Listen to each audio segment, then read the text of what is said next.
राजघाट, जहां पर आज माननीय प्रधानमंत्री श्री नरेंद्र मोदी राष्ट्रपिता महात्मा गांधी को श्रद्धा सुमन अर्पित करेंगे। बापू ने संपूर्ण मानव जाति को अहिंसा का वो अनोखा और अविस्मरणीय संदेश दिया था, जिसकी दुनिया आज भी कायल है। माननीय प्रधानमंत्री महोदय का आगमन राजघाट पर देश का कृतज्ञता ज्ञापन राष्ट्रपिता के प्रति। At Rajghat, live images of Prime Minister Narendra Modi reaching there to pay his respects.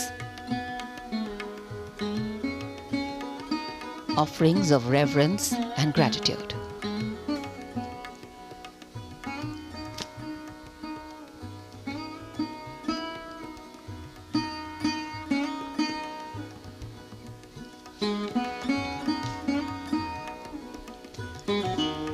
Though our paths may be different, our hearts need to be one. Though beliefs may be different, our destination is one. The flame of truth and non-violence glowing strong.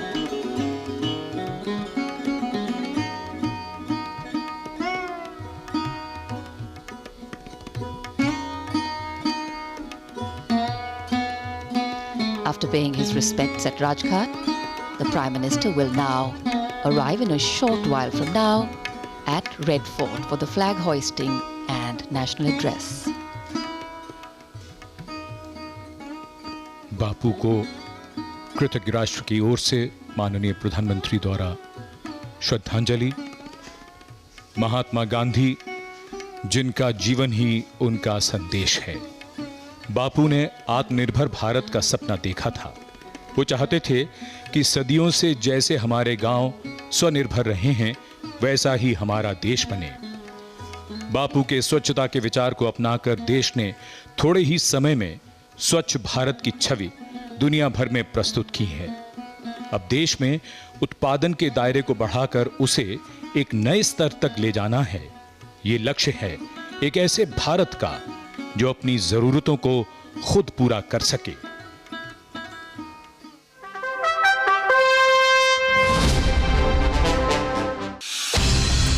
खुद पर भरोसा, दुनिया भर में छा जाने की ललक और लोकल से वोकल का मंत्र, कुछ ऐसे ही बढ़ रहा है देश आत्मनिर्भर भारत के निर्माण की ओर। कोरोना संकट के इस दौर में हर एक देशवासी के सपने को साकार कर उसके चेहरे पर मुस्कान और जीवन में खुशहाली लाने का ही नाम है आत्मनिर्भर भारत। विश्व की आज की स्थिति हमें सिखाती है कि इसका मार्ग एक ही है, आत्मनिर्भर भारत। आत्मनिर्भर भारत के संकल्प को सिद्ध करने के लिए लैंड, लेबर, लिक्विडिटी और लॉ सभी पर ध्यान दिया गया है। ये आर्थिक पैकेज हमारे कुटीर उद्योग, गृह उद्योग, लघु और मंझोले उद्योग, हमारे MSME के लिए है, जो करोड़ों लोगों की आजीविका का साधन है। सही मायनों में यही आत्मनिर्भर भारत के हमारे संकल्प का मजबूत आधार है। आत्मनिर्भर भारत पैकेज देश के उस श्रमिक के लिए है, देश के उस किसान के लिए है, जो हर स्थिति, हर मौसम में देशवासियों के लिए दिन रात परिश्रम कर रहा है। ये हमारे देश के मध्यम वर्ग के लिए है, जो देश के विकास में अपना योगदान देता है। ये भारतीय उद्योग जगत के लिए है, जो भारत के आर्थिक सामर्थ्य को बुलंदी देने के लिए संकल्पित है। संकट के समय में लोकल ने ही हमें बचाया है। समय ने हमें सिखाया है कि लोकल को हमें अपना जीवन मंत्र बनाना ही होगा। हर भारतवासी को अपने लोकल के लिए वोकल बनना है। जीवन और मौत के बीच जूझ रही दुनिया में आज भारत की दवाइयां एक नई जिंदगी की आशा लेकर पहुंचती हैं। आत्मनिर्भर का मतलब ये नहीं है कि हम किसी देश के सामान का आयात बंद कर दें। इसका मतलब है कि अपनी क्वालिटी और ब्रांडिंग इस स्तर की करनी है कि लोग बाय चॉइस उसे ही खरीदें। भारत की संस्कृति और संस्कार उस आत्मनिर्भरता की बात करते हैं जिसकी आत्मा वसुधैव कुटुंबकम है। भारत की संस्कृति, भारत के संस्कार उस आत्मनिर्भरता की बात करते हैं जिसकी आत्मा वसुधैव कुटुंबकम है। आज हमारे पास साधन है, दुनिया का बेहतरीन टैलेंट है, तो हमें किस चीज का इंतजार है? यदि हमें किसी का सहारा लेना है तो हमें अपने अंदर छिपी योग्यता, अपने मनोबल और अपने आत्मविश्वास का लेना है, क्योंकि उससे व्यक्ति आत्मनिर्भर बनता है और आत्मनिर्भर व्यक्ति के लिए सफलता के दरवाजे हमेशा खुले होते हैं। 21वीं सदी को भारत की सदी बनाने का लक्ष्य आत्मनिर्भर भारत के प्रण से ही पूरा होगा।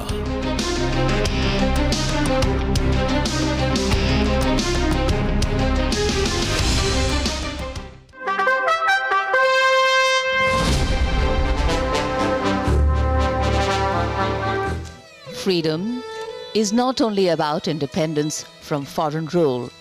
In fact, freedom is the chance to do better, be better. In the words of the Buddha, no one saves us, no one can, no one may. We ourselves must walk the path. And for any nation, self-reliance is a critical milestone on that path. India has consistently been walking that path, going from strength to strength. And that's why today, as we breathe in this air of independence, we live in a free country. With generations of Indians never having lived as subjects of a foreign power. Freedom for us is a non-negotiable, something we take for granted as being there. Today, however, allows us to reflect on how this freedom was envisioned. And here at Red Fort, the arrival of the Prime Minister. लाल किले की भव्य पृष्ठभूमि और लाल किले की प्राचीर के सामने लाहौरी दरवाजे के निकट आगमन हो रहा है दुनिया के सबसे बड़े लोकतंत्र के प्रधानमंत्री माननीय श्री नरेंद्र मोदी का।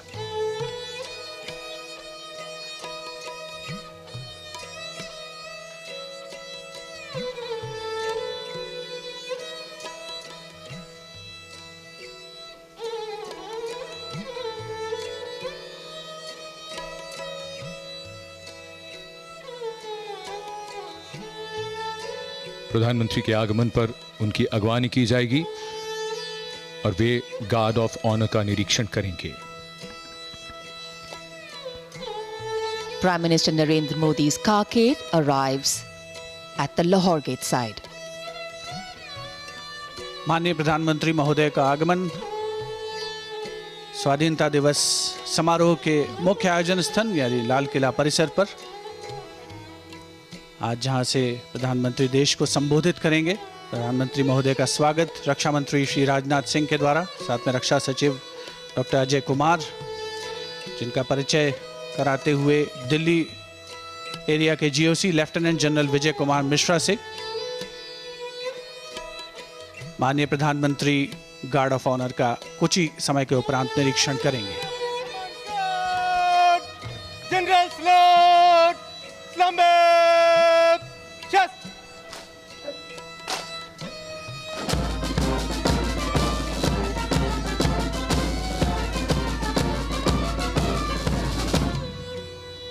अंतर सेना पुलिस सम्मान गार्ड, बाजू, चेस्ट।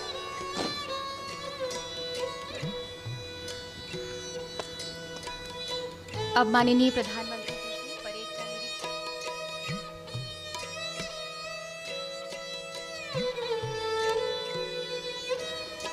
श्रीमान, अंतर सेना पुलिस सम्मान गार्ड आपके निरीक्षण के लिए हाजिर है।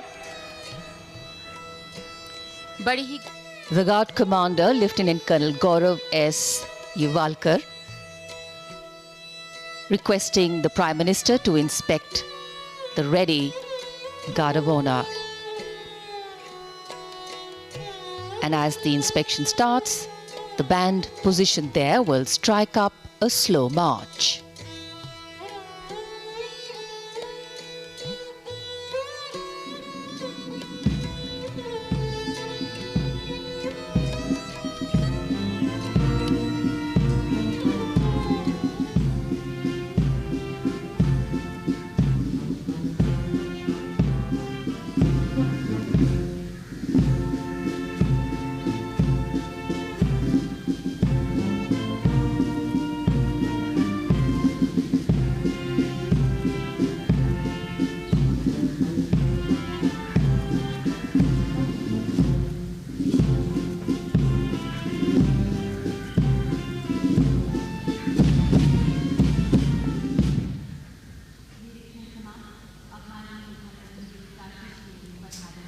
The inspection of the Guard of Honor complete, the Prime Minister moves now towards Lahori Gate, the entrance of the central courtyard of Red Fort, from where he will go up to the ramparts to unfurl the national flag and address the nation. सम्मान गारद का निरीक्षण करने के बाद माननीय प्रधानमंत्री लाल किले की प्राचीर की ओर प्रस्थान कर रहे हैं। लाल किले का भव्य और विशाल लाहौरी दरवाज़ा, जो कई ऐतिहासिक घटनाओं का साक्षी रहा है, 41 फीट ऊंचा और 24 फीट चौड़ा लाहौरी गेट। यहीं से प्रवेश करने के बाद प्राचीर पर जाने के लिए सीढ़ियां हैं। अब तो यहां लिफ्ट भी है। पहले जब लाल किला बनवाया गया था तब प्राचीर यहां नहीं थी, इसे बाद में बनवाया गया। The country today is celebrating and participating in one more celebration of a day that holds in its memory and legacy the power and responsibility that comes with freedom, the life force of democracy. The Prime Minister will now go up the lift to the first level of the ramparts. And as the Prime Minister will once again address the nation, the country's response and participation to the changing domestic and international dynamics will be foregrounded.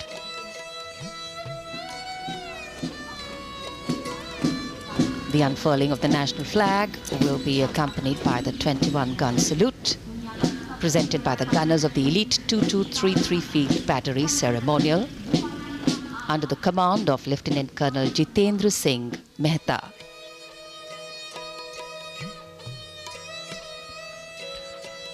माननीय प्रधानमंत्री महोदय का स्वागत लाल किले की प्राचीर पर chief of defence staff general Bipin Rawat, रक्षा मंत्री श्री राजनाथ सिंह, दिल्ली एरिया के GOC lieutenant general Vijay Kumar Mishra उनके साथ में उपस्थित।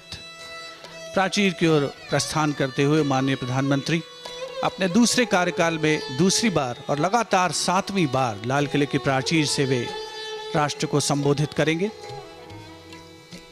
प्राचीर के ठीक सामने का क्षेत्र जहां पर राष्ट्रीय ध्वज गारद के जोशीले जवान मौजूद हैं, विशिष्ट दीर्घा जिसमें वरिष्ठ अधिकारी, राजनयिक, विदेशों के राजदूत आज के इस राष्ट्रीय पर्व का हिस्सा बनने के लिए सभी यहां पर उपस्थित हैं।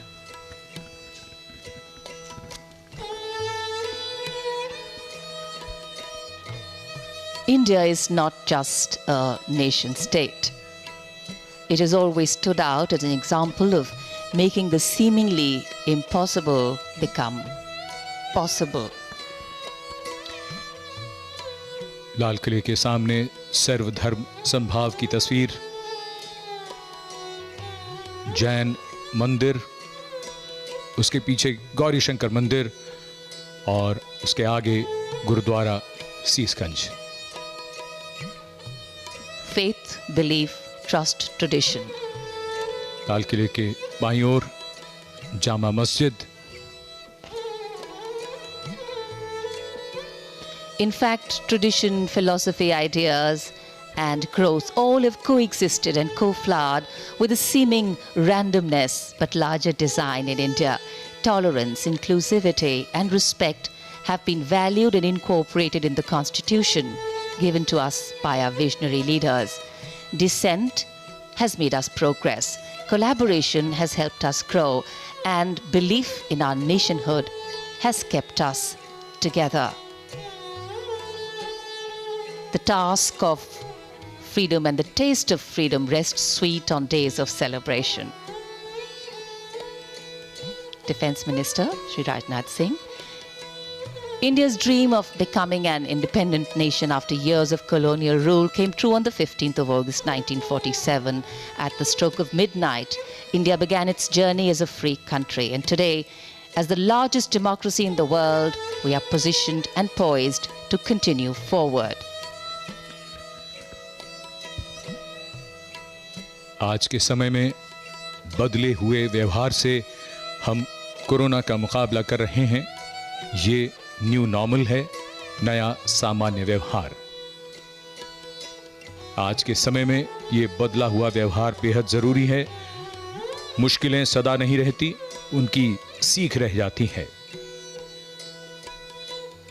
ऐतिहासिक लाल किला और उसकी प्राचीर, जहां से कुछ ही देर में माननीय प्रधानमंत्री द्वारा ध्वजारोहण होगा और वो राष्ट्र को संबोधित करेंगे।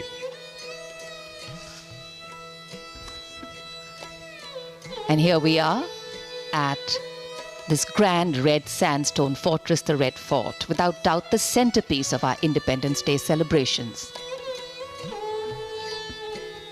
हमारे राष्ट्रीय पर्व का साक्षी बनने के लिए विदेशों के राजनयिक पदाधिकारी भी आज यहाँ लाल किला परिसर में विशिष्ट दीर्घा में उपस्थित हैं।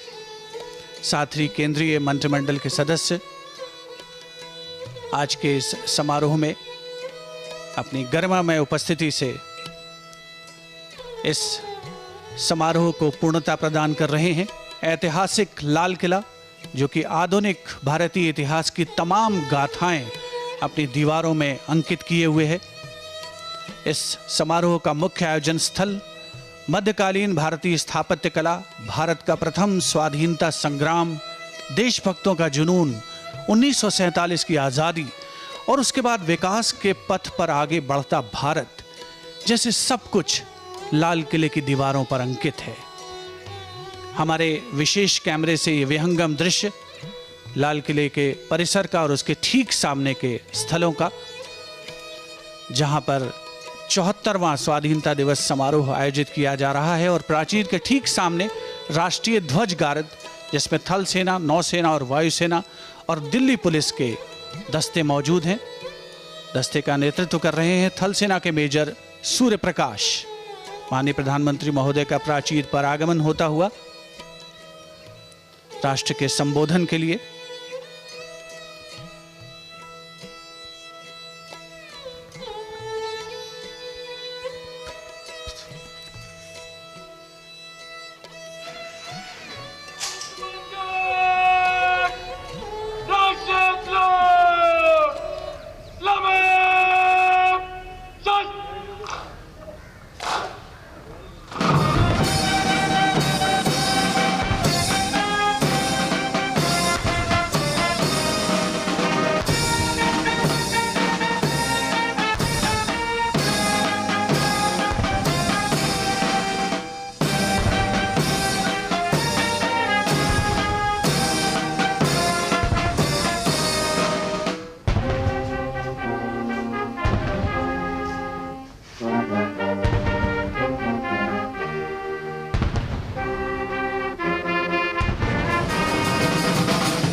प्रधानमंत्री जी। लगातार 7वीं बार स्वाधीनता दिवस पर प्रधानमंत्री श्री नरेंद्र मोदी राष्ट्र को संबोधित करेंगे।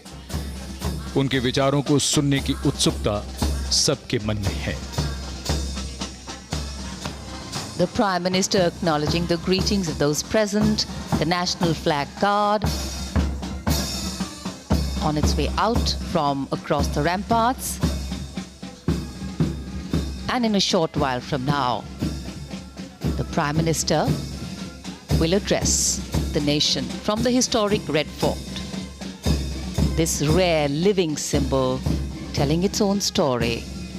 The place where the history of medieval India was crafted, and today it is a connect between the past and India's modern present.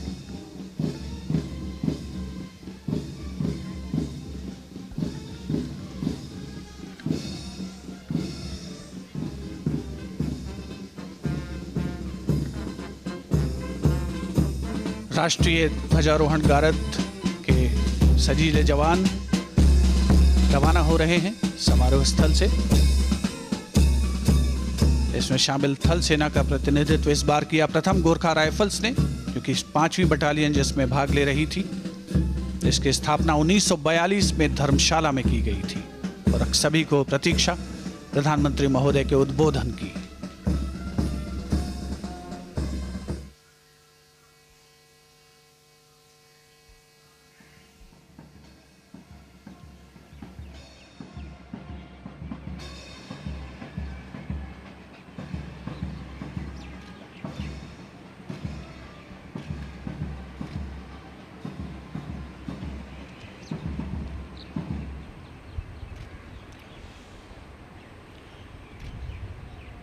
मेरे प्यारे देशवासियों, आज़ादी के इस पावन पर्व की सभी देशवासियों को बधाई और बहुत बहुत शुभकामनाएं।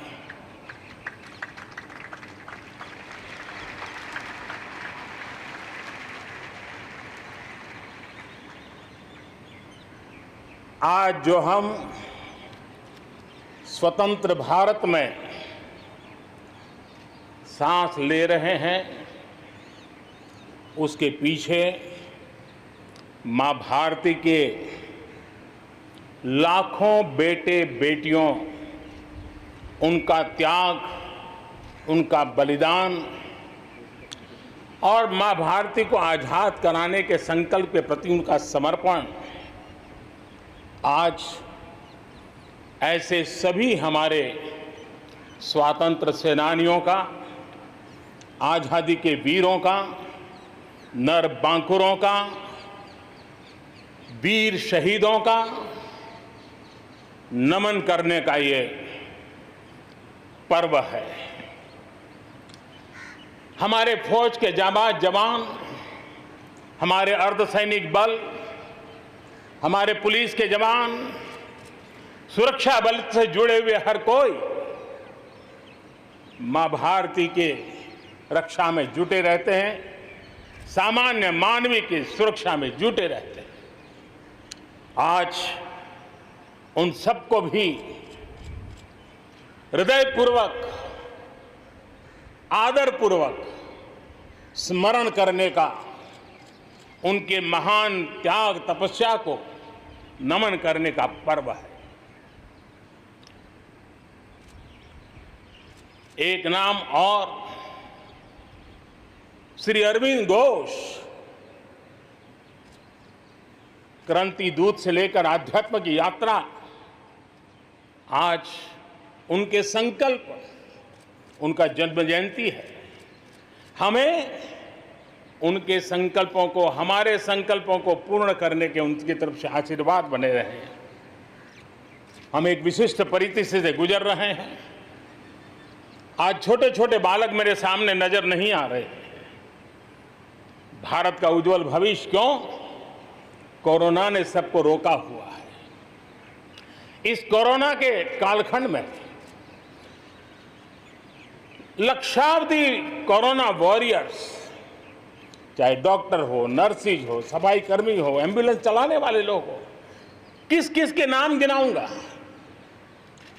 उन लोगों ने इतने लंबे समय तक जिस प्रकार से सेवा परमो धर्मः इस मंत्र को जी करके दिखाया है, पूर्ण समर्पण भाव से मां भारती के लालों की सेवा की है, ऐसे सभी कोरोना वॉरियर्स को भी मैं आज नमन करता हूं। इस कोरोना के कालखंड में अनेक हमारे भाई बहन इस कोरोना के संकट में प्रभावित हुए हैं। कई परिवार प्रभावित हुए हैं। कईयों ने अपनी जान भी गंवाई है। मैं ऐसे सभी परिवारों के प्रति अपनी संवेदनशीलता प्रकट करता हूं और इस कोरोना के खिलाफ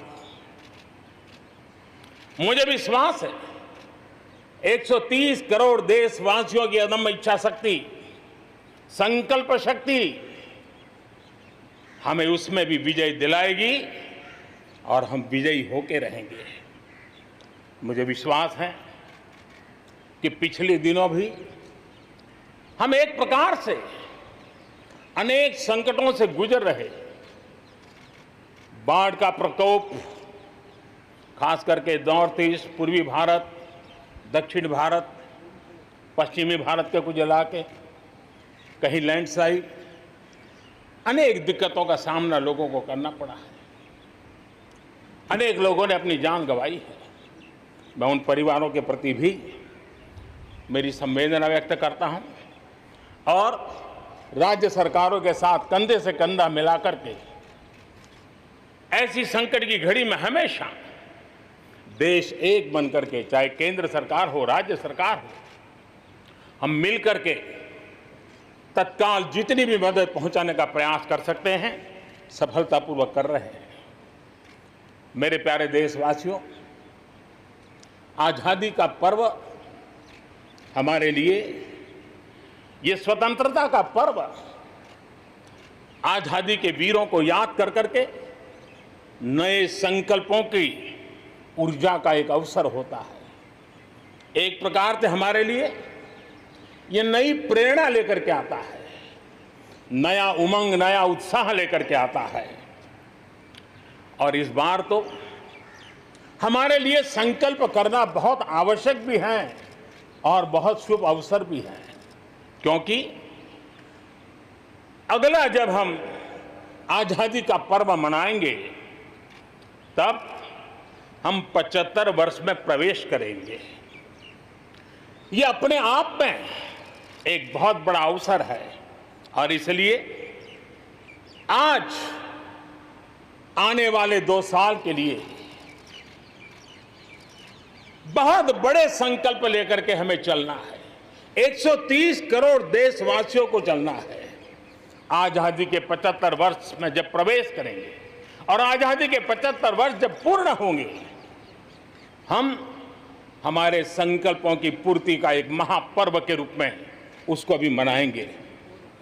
मेरे प्यारे देशवासियों, हमारे पूर्वजों ने अखंड एक निष्ठ तपस्या करके त्याग और बलिदान की उच्च भावनाओं को प्रस्तावित करते हुए हमें जिस प्रकार से आजादी दिलाई है, उन्होंने न्यौछावर कर दिया है। लेकिन हम ये बात न भूलें कि गुलामी के इतने लंबे कालखंड में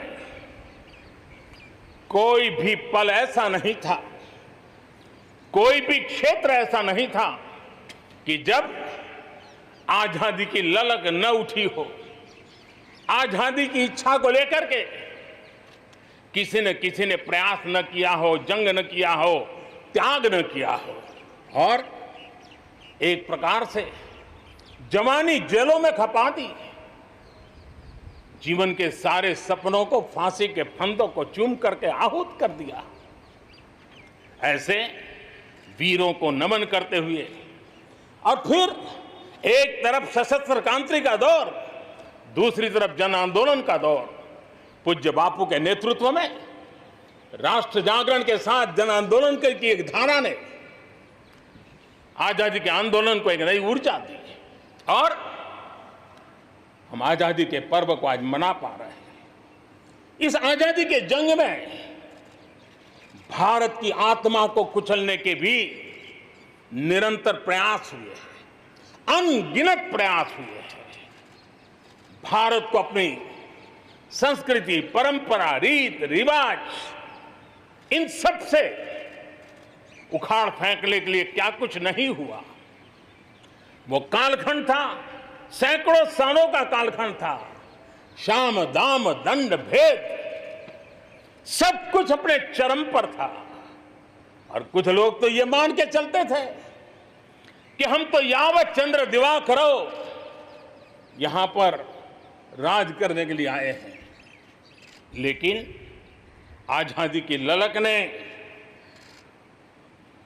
उनके सारे मंसूबों को जमीन दोस्त कर दिया। उनकी सोच थी कि इतना बड़ा विशाल देश, अनेक राजे रजवाड़े, भांति भांति की बोलियां, पहनवेश, खान पान, अनेक भाषाएं, इतनी विविधताओं के कारण बिखरा हुआ देश कभी एक होकर के आजादी का जंग लड़ नहीं सकता है। लेकिन इस देश की प्राण शक्ति वो पहचान नहीं पाए। अंतर्भूत जो प्राण शक्ति है, एकता का सूत्र जो हमें सबको बांध करके रखा हुआ है, उसने आजादी के उस पर्व में पूरी ताकत के साथ जब वो मैदान में आया तो देश आजादी के जंग में विजयी हुआ। हम ये भी जानते हैं कि वो कालखंड था, विस्तारवाद की सोच वालों ने दुनिया में जहां भी फैल सकते के फैलने का प्रयास किया, अपने झंडे गाड़ने की कोशिश की। लेकिन भारत का आजादी का आंदोलन दुनिया के अंदर भी एक प्रेरणा का पुंज बन गया, दिव्य स्तंभ बन गया और दुनिया में भी आजादी की ललक जगी। और जो लोग विस्तारवाद के अंधी दौड़ में लगे हुए थे, अपने झंडे गाड़ने में लगे थे, उन्होंने अपने इस मंसूबों को, विस्तारवाद के मंसूबों को पार करने के लिए दुनिया को दो महाविश्व युद्ध में झोंक दिया, मानवता को तहस नहस कर दिया, जिंदगियां तबाह कर दी, दुनिया को तबाह कर दिया। लेकिन ऐसे कालखंड में भी, युद्ध की विभीषिका के बीच भी भारत ने अपनी आजादी की ललक को नहीं छोड़ा, न कमी आने दी न नमी आने दी। देश बलिदान करने की जरूरत पड़ी, बलिदान देता रहा, कष्ट झेलने की जरूरत पड़ी, कष्ट झेलता रहा, जन आंदोलन खड़ा करने की जरूरत पड़ी, जन आंदोलन खड़ा करता रहा। और भारत की ये लड़ाई ने दुनिया में आजादी के लिए एक माहौल बना दिया। और भारत की एक शक्ति ने दुनिया में जो बदलाव लाया, विस्तारवाद के लिए चुनौती बन गया भारत। इतिहास इस बात को कभी नकार नहीं सकता है। इतिहास इस बात को नहीं। मेरे प्यारे देशवासियों, आजादी की लड़ाई में पूरे विश्व में भारत ने अपनी एकजुटता की ताकत, अपनी सामूहिकता की ताकत, अपने उज्जवल भविष्य के प्रति अपना संकल्प, समर्पण और प्रेरणा, उस ऊर्जा को लेकर के देश आगे बढ़ता चला गया। मेरे प्यारे देशवासियों, कोरोना वैश्विक महामारी के बीच 130 करोड़ भारतीयों ने संकल्प लिया, संकल्प आत्मनिर्भर बनने का। और आत्मनिर्भर भारत आज हर हिंदुस्तान के मन मस्तिष्क को में छाया हुआ है। आत्मनिर्भर भारत, ये सपना संकल्प में परिवर्तित देख रहे हैं। आत्मनिर्भर भारत ये एक प्रकार से शब्द नहीं, ये आज 130 करोड़ देशवासियों के लिए मंत्र बन गया है। हम जानते हैं, जब मैं आत्मनिर्भर की बात करता हूं, हम में से जो भी 25-30 साल की उम्र से ऊपर होंगे, उन सबने अपने परिवार में अपने माता पिता या अपने बुजुर्गों से सुना होगा कि भाई बेटे बेटी अब 20 साल 21 साल के हो गए हो, अब अपने पैरों पर खड़े हो जाओ। 20-21 साल में भी परिवार संतानों से अपने पैरों पर खड़े होने की अपेक्षा करता है।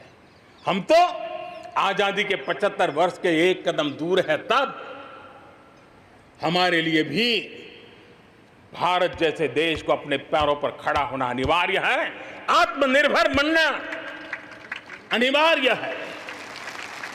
जो परिवार के लिए आवश्यक है वो देश के लिए भी आवश्यक है। और इसलिए, और मुझे विश्वास है, भारत इस सपने को चरितार्थ करके रहेगा। और उसका कारण मेरे देश के नागरिकों के सामर्थ्य पर मुझे यकीन है, मुझे मेरे देश की प्रतिभा पर गर्व है, मुझे देश के युवाओं में, देश की मातृशक्ति में, हमारी महिलाओं में अप्रतिम सामर्थ्य जो है उस पर मेरा भरोसा है। मेरा हिंदुस्तान की सोच, हिंदुस्तान का अप्रोच, इस पर विश्वास है। और इतिहास गवाह है कि भारत एक बार ठान लेता है तो भारत करके रहता है। और इसी के कारण जब हम आत्मनिर्भर की बात करते हैं तो दुनिया को भी उत्सुकता भी है, भारत से अपेक्षा भी है। और इसलिए हमें उस अपेक्षा को पूर्ण करने के लिए अपने आप को योग्य बनाना बहुत आवश्यक है। हमें अपने आप को तैयार करना बहुत आवश्यक है। भारत के चिंतन में भारत जैसे विशाल देश, भारत युवा शक्ति से भरा हुआ देश, आत्मनिर्भर भारत की पहली शर्त होती है आत्मविश्वास से भरा हुआ भारत। उसकी यही नींव होती है और यही विकास को नई गति, नई ऊर्जा देने का सामर्थ्य रहती है। भारत विश्व एक परिवार के संस्कारों से पला बड़ा हुआ है। अगर वेद कहते थे वसुधैव कुटुंबकम, तो विनोबा जी कहते थे जय जगत। और इसलिए हमारे लिए विश्व एक परिवार है। और इसलिए आर्थिक विकास भी हो, लेकिन साथ साथ मानव और मानवता का भी केंद्र स्थान होना चाहिए, इसका महत्व होना चाहिए। उसी को लेकर के हम चलते हैं। आज दुनिया इंटरकनेक्टेड है, आज दुनिया इंटरडिपेंडेंट है। और इसलिए समय की मांग है कि विश्व अर्थव्यवस्था में भारत जैसे विशाल देश का योगदान बढ़ना चाहिए। विश्व कल्याण के लिए भी ये भारत का कर्तव्य है। और भारत को अपना योगदान बढ़ाना है तो भारत को स्वयं को सशक्त होना होगा, भारत को आत्मनिर्भर होना होगा। हमें जग कल्याण के लिए भी अपने आप को सामर्थ्यवान बनाना ही पड़ेगा। और जब हमारी जड़ें मजबूत होगी, हमारा अपना सामर्थ्य होगा, तो हम दुनिया का भी कल्याण करने की दिशा में कदम उठा सकते हैं। हमारे देश में अथाक प्राकृतिक संपदा है, क्या कुछ नहीं है। आज समय की मांग है कि हमारे इन प्राकृतिक संसाधनों में हम वैल्यू एडिशन करें, हम हमारे मानव संपदा में मूल्य वृद्धि करें, नई ऊंचाइयों पर ले जाएं। और हम देश में कब तक कच्चा माल विदेश भेजते रहेंगे, रॉ मटेरियल कब तक दुनिया में भेजते रहेंगे। और देखिए तो रॉ मटेरियल दुनिया में भेजना और फिनिश गुड को दुनिया से वापस लाना, ये खेल कब तक चलेगा। और इसलिए हमें आत्मनिर्भर बनना होगा। हमारी हर शक्ति पर वैश्विक आवश्यकताओं के अनुसार मूल्य वृद्धि करना है, ये हमारा दायित्व है। ये वैल्यू एडिशन करने की दिशा में हम आगे बढ़ना चाहते हैं। हम विश्व में योगदान करने के लिए हम आगे बढ़ना चाहते हैं। विश्व में हम कुछ न कुछ, उसी प्रकार से कृषि क्षेत्र, एक समय था जब हम बाहर से गेहूं मंगवा करके अपना पेट भरते थे, लेकिन हमारे देश के किसानों ने वो कमाल करके दिखा दिया। आत्मनिर्भर भारत आज कृषि क्षेत्र में बना है। आज भारत के किसान, भारत के नागरिकों का एक पेट भरते इतना नहीं है। आज भारत वो स्थिति में है कि दुनिया में जिसकी जरूरत है उसको भी हम अन्न दे सकते हैं। अगर ये हमारी शक्ति है, आत्मनिर्भर की ये ताकत है, तो हमारे कृषि क्षेत्र में भी मूल्य वृद्धि आवश्यक है।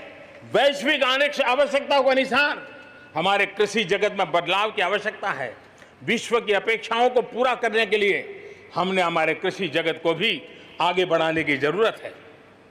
आज देश अनेक नए कदम उठा रहा है और इसलिए अब आप देखिए, स्पेस सेक्टर में हमने खुला कर दिया। देश के युवाओं को अवसर मिला है। हमने कृषि क्षेत्र को कानूनों से मुक्त कर दिया, बंधनों से मुक्त कर दिया। हमने आत्मनिर्भर बनाने का प्रयास किया हुआ है। जब भारत स्पेस सेक्टर में ताकतवर बनता है तो पड़ोसियों को जरूर उसका लाभ होता है। जब आप ऊर्जा के क्षेत्र में पावरफुल होते हैं तो जे देश अपना अंधेरा मिटाना चाहता है, भारत उसमें मदद कर सकता है। देश के जब हेल्थ सेक्टर का इंफ्रास्ट्रक्चर आत्मनिर्भर हो जाता है तो विश्व के अनेक देशों को टूरिज्म के रूप में, हेल्थ डेस्टिनेशन के रूप में भारत उनकी पसंदीदा बन सकता है। और इसलिए हमें आवश्यक है कि हम भारत में बने सामान की पूरी दुनिया में वाहवाही कैसी हो। और एक जमाना था हमारे देश में जो चीजें बनती थी, हमारे स्किल मैन पावर के द्वारा जो काम होता था, उसकी दुनिया में बहुत वाहवाह होती थी। इतिहास गवाह है। हमें जब आत्मनिर्भर की बात करते हैं तब सिर्फ इंपोर्ट कम करना इतना ही हमारी सोच नहीं है।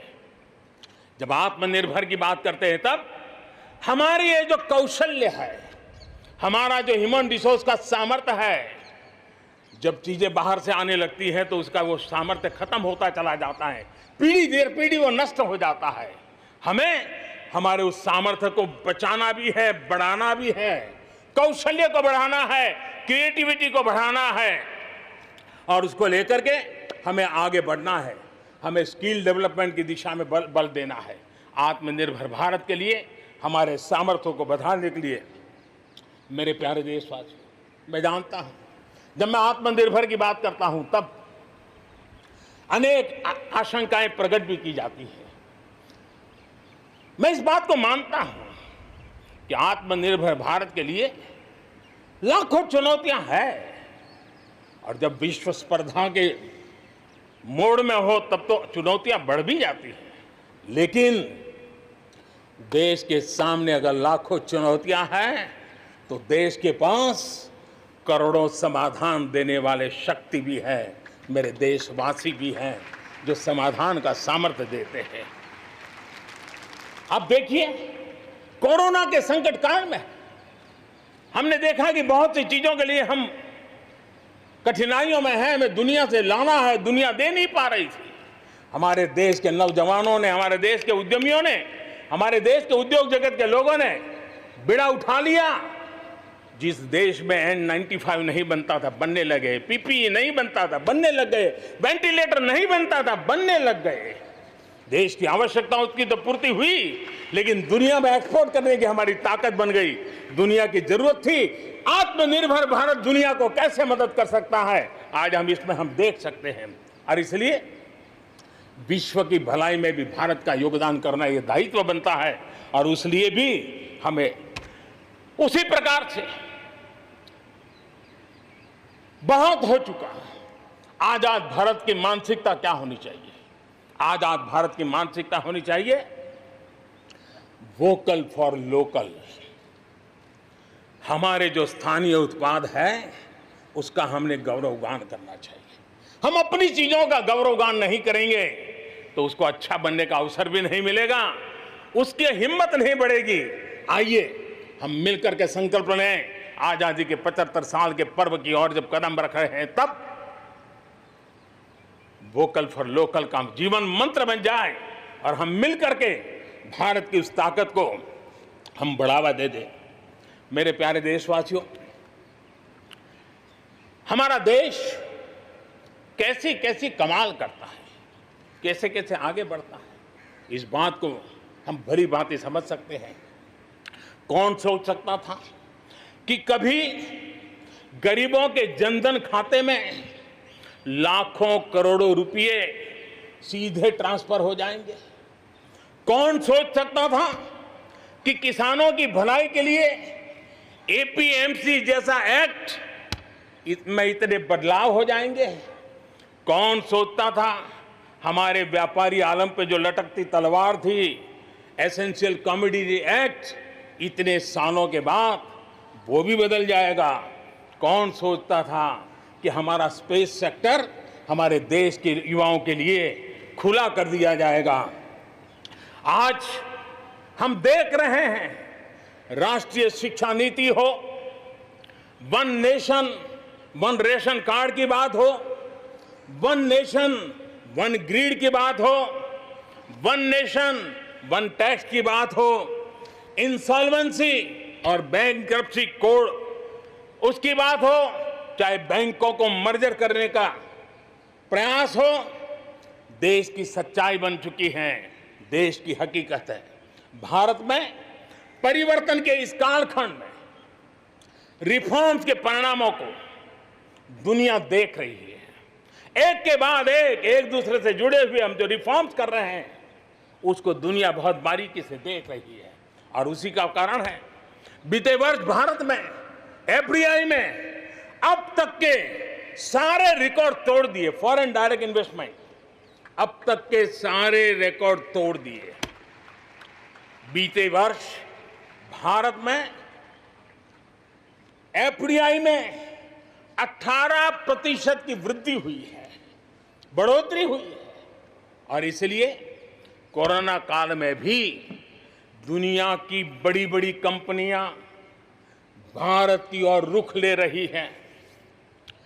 ये विश्वास ऐसे ही पैदा नहीं हुआ है, ऐसे ही दुनिया मोहित नहीं हुई है। इसके लिए भारत ने अपनी नीतियों पर, भारत ने अपने लोकतंत्र पर, भारत ने अपनी अर्थव्यवस्था की बुनियाद की मजबूती पर जो काम किए हैं उसने ये विश्वास जगाया है।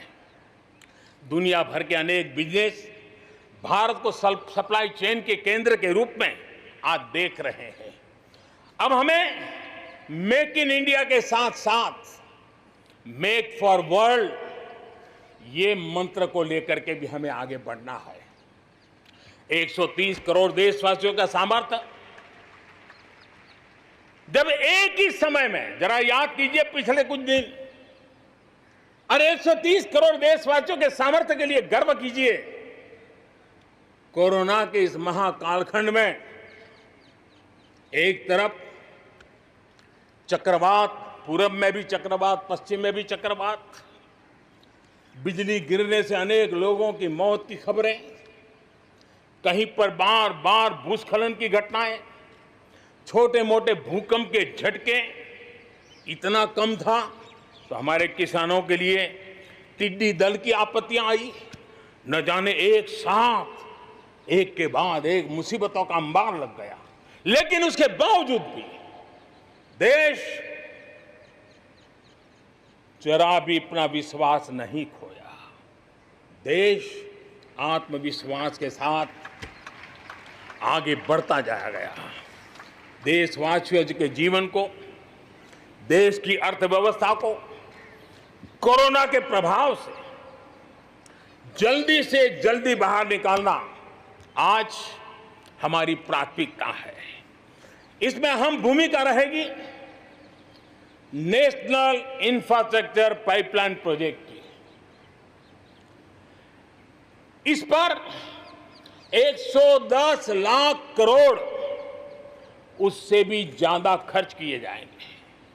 इसके लिए अलग अलग सेक्टर्स में लगभग 7,000 प्रोजेक्ट्स की पहचान कर ली गई है। इससे देश के ओवरऑल इंफ्रास्ट्रक्चर डेवलपमेंट को एक नई दिशा भी मिलेगी, एक नई गति भी मिलेगी।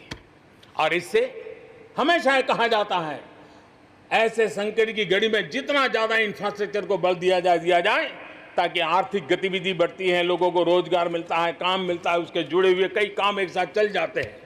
छोटे बड़े उद्योग, किसान, हर मध्यम वर्ग को इसका बहुत लाभ होता है।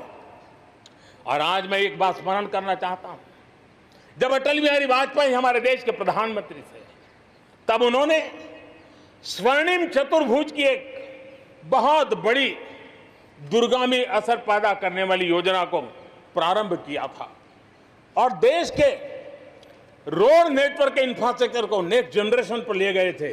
आज भी वो स्वर्णिम चतुर्भुज की तरफ देश बड़े गर्व से देख रहा है। हाँ, हमारा हिंदुस्तान बदल रहा है, देख रहा है।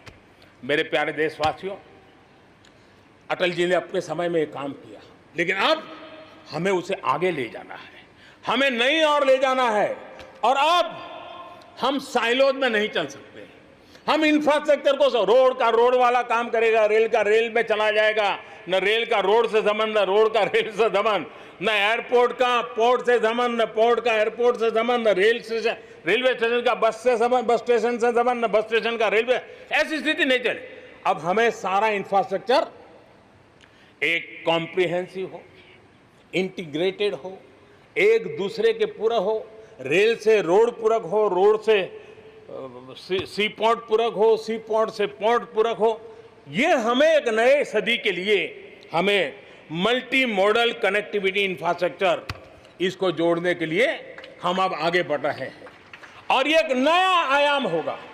बहुत बड़ा सपना लेकर के इस पर काम शुरू किया है और मुझे विश्वास है ये साइलोस को खत्म करके हमारे इस सारी व्यवस्था को एक नई ताकत देंगे। इसके साथ साथ हमारे समुद्री तट, विश्व व्यापार में समुद्री तटों का अपना बहुत महत्व होता है।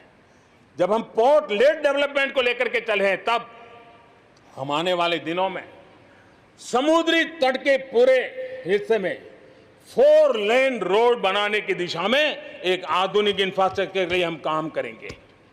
मेरे प्यारे देशवासियों, हमारे यहाँ शास्त्रों में एक बहुत बड़ी बात और बड़ी महत्वपूर्ण बात कही गई है। हमारे यहाँ शास्त्रों में कहा गया है, सामर्थ्य मूलम स्वातंत्रम, सामर्थ्य मूलम स्वातंत्रम, श्रम मूलम च वैभवम, श्रम मूलम च वैभवम। यानी किसी समाज की, किसी भी राष्ट्र की आजादी का स्रोत उसका सामर्थ्य होता है और उसके वैभव, उन्नति, प्रगति का स्रोत उसकी श्रम शक्ति है। और इसलिए सामान्य नागरिक, शहर हो या गांव, उसकी मेहनत का कोई मुकाबला नहीं है। मेहनत का समाज को जब सुविधाएं मिलती है, जीवन का संघर्ष, रोजमर्रा की मुसीबतें कम होती है, तो उसकी ऊर्जा, उसकी शक्ति बहुत खिल उठती है, बड़े कमाल करके देती है। बीते 6 वर्षों में देश के मेहनतकश नागरिकों का जीवन बेहतर बनाने के लिए अनेक विविध कामों का सिलसिला चलाया गया है, अनेक अभियान चलाए गए हैं। आप देखिए, बैंक खाता हो, पक्के घर की बात हो, इतनी बड़ी मात्रा में शौचालय बनाने हो, हर घर में बिजली कनेक्शन पहुंचाना हो, माताओं बहनों को धुएं से मुक्त करने के लिए गैस का कनेक्शन देना हो, गरीब से गरीब को बीमा सुरक्षा देने का प्रयास हो, 5 लाख रुपए तक अच्छे से अच्छे अस्पताल में मुफ्त इलाज कराने के लिए आयुष्मान भारत योजना हो, राशन की दुकानों को टेक्नोलॉजी जोड़ने की बात हो, हर गरीब, हर व्यक्ति बिना किसी भेदभाव के पूरी पारदर्शिता के साथ उसको लाभ पहुंचाने में पिछले 6 साल ने बहुत अच्छी तरह प्रगति की है। कोरोना के संकट में भी इन व्यवस्थाओं में बहुत मदद मिली है। इस दौरान करोड़ों गरीब परिवारों को मुफ्त गैस सिलेंडर पहुंचना, राशन कार्ड हो या न हो, 80 करोड़ से ज्यादा मेरे देशवासियों को उनके घर का चूल्हा जलता रहे। 80 करोड़ देशवासियों को मुफ्त में अनाज पहुंचाने का काम हो। 90,000 करोड़ रुपए से ज्यादा सीधे बैंक खाते में पैसे ट्रांसफर हो। कुछ वर्ष पहले तो सोच भी नहीं सकते थे, कल्पना ही नहीं कर सकते थे कि दिल्ली 1 रुपया से 1 रुपया निकले और 100 के 100 पैसे गरीब के खाते में जमा हो जाएं। ये पहले कभी सोचा भी नहीं जा सकता है। अपने ही गांव में रोजगार के लिए गरीब कल्याण रोजगार अभियान शुरू किया गया है। श्रमिक साथी खुद को रीस्किल करे, अपस्किल करे, इस पर विश्वास करते हुए, श्रम शक्ति पे भरोसा करते हुए, गांव के संसाधनों पर भरोसा करते हुए हम वोकल फॉर लोकल को बल देते हुए रीस्किल अपस्किल के द्वारा हम हमारे देश की श्रम शक्ति को, हमारे गरीबों को एम्पावर करने की दिशा में हम काम कर रहे हैं। शहर में हमारे जो श्रमिक हैं, क्योंकि आर्थिक गतिविधि का केंद्र शहर है, गांव से लोग दूर दूर से शहरों में आते हैं। स्ट्रीट वेंडर्स हो, रेडी पट्टी वाले लोग हो, आज बैंकों से उनको सीधा पैसा देने की योजना चल रही है। लाखों लोगों ने इतने कम समय में कोरोना के कालखंड में इसका फायदा उठाया है। अब उनको कहीं से ज्यादा ब्याज से खानगी स्तर पर पैसे लेने की जरूरत नहीं पड़ेगी, बैंक से वो अधिकार से अपने पैसे ले पाएगा। उसी प्रकार से जब शहर में हमारे श्रमिक आते हैं, उनको रहने की अगर अच्छी सुविधा मिल जाए तो उनकी कार्य क्षमता में भी बहुत बढ़ोतरी होती है। और इसी बात को ध्यान में रखते हुए शहर के अंदर उनके लिए हमने आवास की व्यवस्था की एक बहुत बड़ी योजना बनाई है, ताकि शहर के अंदर जब श्रमिक आएगा तो वो अपने काम के लिए मुक्त मन से पूरे विश्वास के साथ आगे बढ़ पड़ेंगे। मेरे प्यारे देशवासियों, ये भी सही है कि विकास की इस यात्रा में भी हमने देखा है, जैसे समाज जीवन में कुछ तबके पीछे रह जाते हैं, गरीबी से बाहर निकल नहीं पाते हैं, वैसे राष्ट्र जीवन में भी कुछ क्षेत्र होते हैं, कुछ भूभाग होते हैं, कुछ इलाके होते हैं जो पीछे रह जाते हैं। आत्मनिर्भर भारत बनाने के लिए हमारे लिए संतुलित विकास बहुत आवश्यक है। और हमने 110 से ज्यादा आकांक्षी जिले आइडेंटिफाई किए हैं। उन 110 जिले जो एवरेज से भी पीछे हैं, उनको राज्य की और राष्ट्र की एवरेज तक ले आना है। सभी पैरामीटर में लेता है। वहां के लोगों को बेहतर शिक्षा मिले, वहां के लोगों को बेहतर स्वास्थ्य सुविधाएं मिले, वहां के लोगों को रोजगार के स्थानीय अवसर पैदा हो। और उसके लिए लगातार हमने इन 110 जिले जो हमारी विकास यात्रा में कहीं पीछे छूट गए हैं, उनको आगे ले जाने के लिए प्रयास कर रहे हैं। मेरे प्यारे देशवासियों, आत्मनिर्भर भारत की अहम प्राथमिकता आत्मनिर्भर कृषि और आत्मनिर्भर किसान, और इसको हम कभी भी नजरअंदाज नहीं कर सकते हैं। किसान को पिछले दिनों हमने देखा है, एक के बाद एक रिफॉर्म आजादी के इतने सालों के बाद किए गए हैं। किसान को तमाम बंधनों से मुक्त करना हो, वो काम हमने कर दिया है। आप सोच नहीं सकते होंगे, हमारे देश में आप अगर साबुन बनाते हैं, हिंदुस्तान के कोने में जाके साबुन बेच सकते हैं। आप अगर कपड़ा बनाते हैं, हिंदुस्तान के किसी कोने में जाके कपड़ा बेच सकते हैं।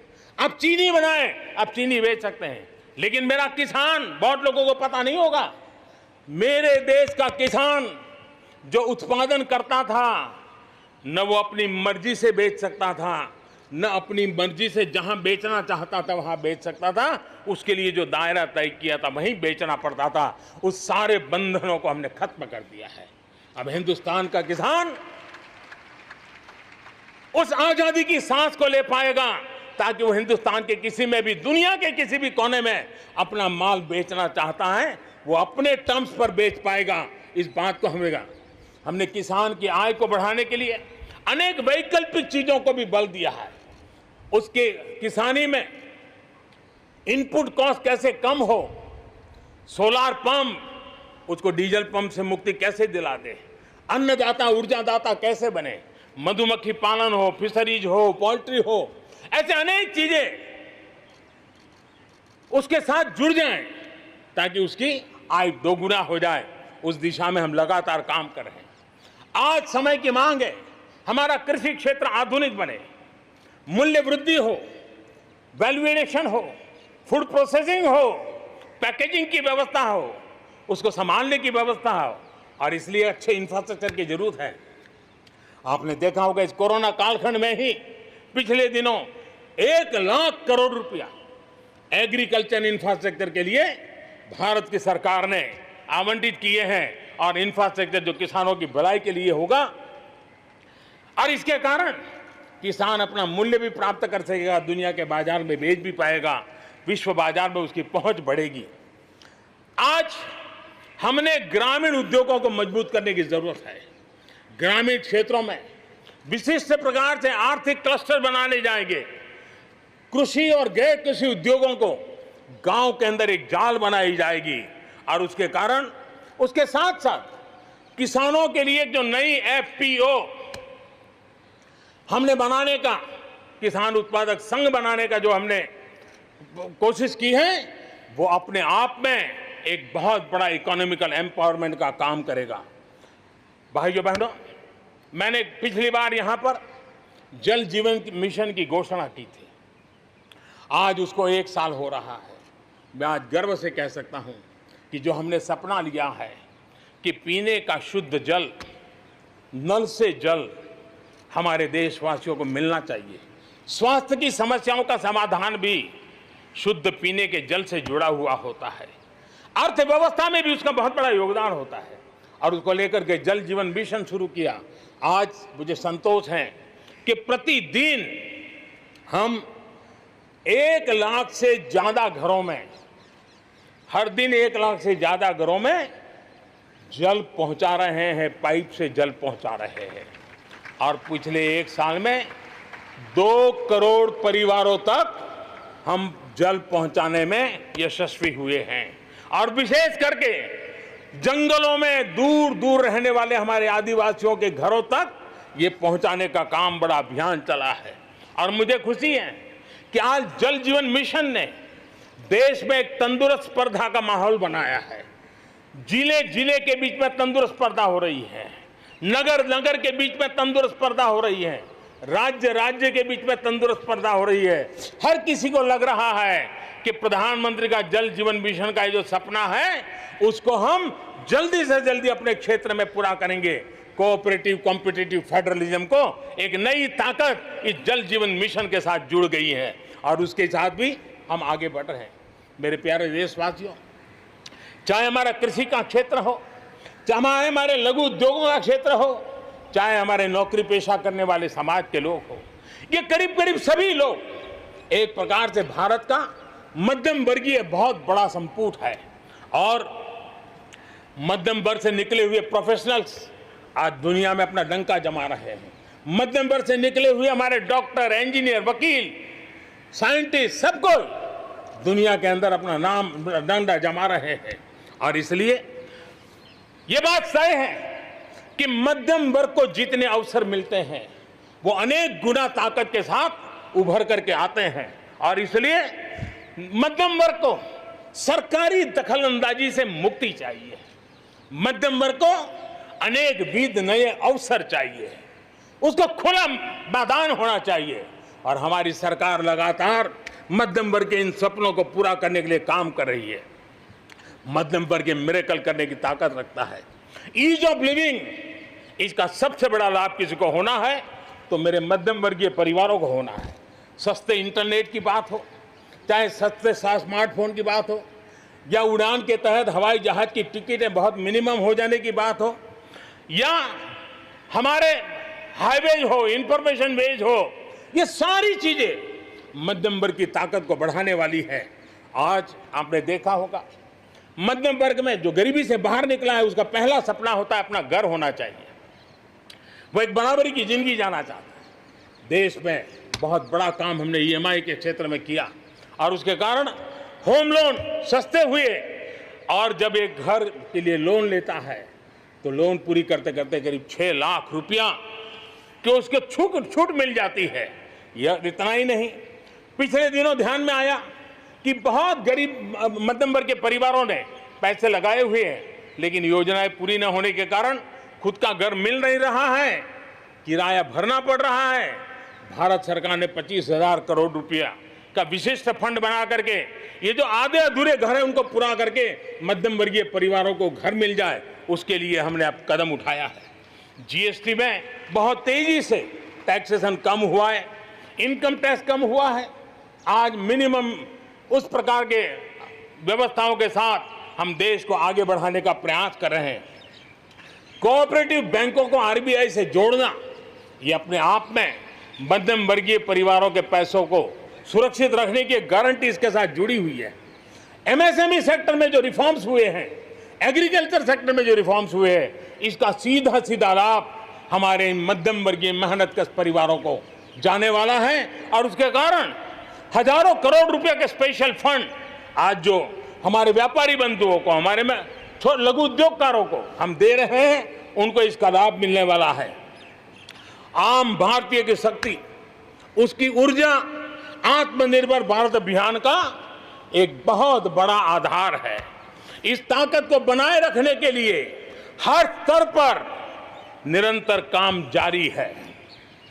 मेरे प्यारे देशवासियों, आत्मनिर्भर भारत के निर्माण में, आधुनिक भारत के निर्माण में, नए भारत के निर्माण में, समृद्ध और खुशहाल भारत के निर्माण में देश की शिक्षा का बहुत बड़ा महत्व है। इसी सोच के साथ देश को 3 दशक के बाद नई राष्ट्रीय शिक्षा नीति देने में हम आज यशस्वी हुए हैं, और हिंदुस्तान के हर कोने में इसकी स्वागत के समाचार एक नई ऊर्जा, नए विश्वास दे रहे हैं। ये शिक्षा, ये राष्ट्रीय शिक्षा नीति हमारे विद्यार्थियों को जड़ से जोड़ेगी, लेकिन साथ साथ उसको एक ग्लोबल सिटीजन बनाने का भी पूरा सामर्थ्य देगी। वो जड़ों से जुड़ा होगा, लेकिन उसका सर आसमान की ऊंचाइयों को छूता होगा। आज आपने देखा होगा, राष्ट्रीय शिक्षा नीति में एक विशेष बल दिया गया है नेशनल रिसर्च फाउंडेशन का, क्योंकि देश को प्रगति करने के लिए इनोवेशन बहुत आवश्यक होता है। इनोवेशन को जितना बल मिलेगा, रिसर्च को जितना बल मिलेगा, उतना ही देश को आगे ले जाने में और कॉम्पिटिटिव वर्ल्ड के अंदर आगे बढ़ने में बहुत ताकत मिलेगी। आपने सोचा होगा, क्या कभी इतना तेजी से गांव तक ऑनलाइन क्लासेस का इतना माहौल बन जाएगा? कभी कभी आफत में भी कुछ ऐसी चीजें उभर करके आ जाती हैं, नई ताकत दे देती है। और इसलिए आपने देखा होगा, कोरोना काल में ऑनलाइन क्लासेस एक प्रकार से कल्चर बन गया है। आप देखिए, ऑनलाइन डिजिटल ट्रांजैक्शन वो भी कैसे बढ़ रहे हैं।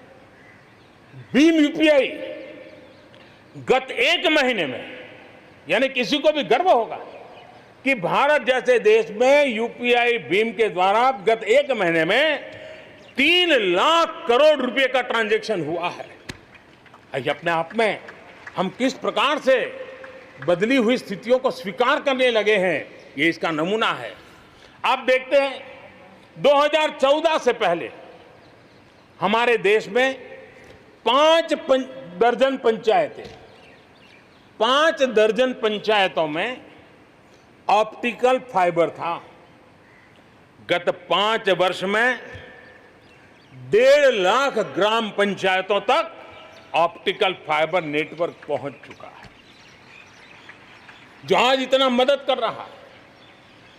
सभी पंचायतों में पहुंचने के लक्ष्य के साथ हमने काम शुरू किया था। जो 1 लाख पंचायतें बाकी हैं वहां भी तेजी से काम चल रहा है, लेकिन बदली पड़ी हुई परिस्थिति में गांव की भी डिजिटल इंडिया में भागीदारी अनिवार्य बन गई है। गांव के लोगों को भी इस प्रकार की ऑनलाइन सुविधाओं की जरूरत बढ़ गई है। इसको ध्यान में रखते हुए पहले जो हमने कार्यक्रम बनाया था, हर पंचायत तक पहले पहुंचेंगे, लेकिन आज मैं आपसे बताना चाहूंगा कि अब हमने तय किया है कि सभी 6 लाख से ज्यादा जो हमारे गांव है, उन सभी गांवों में ऑप्टिकल फाइबर नेटवर्क पहुंचाया जाएगा।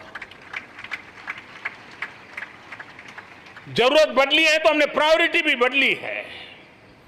6 लाख से अधिक गांवों में हजारों लाखों किलोमीटर ऑप्टिकल फाइबर का काम चलाया जाएगा और हमने तय किया है 1000 दिन में 1000 दिन के अंदर अंदर देश के 6 लाख से अधिक गांवों में ऑप्टिकल फाइबर नेटवर्क काम पूरा कर दिया जाएगा।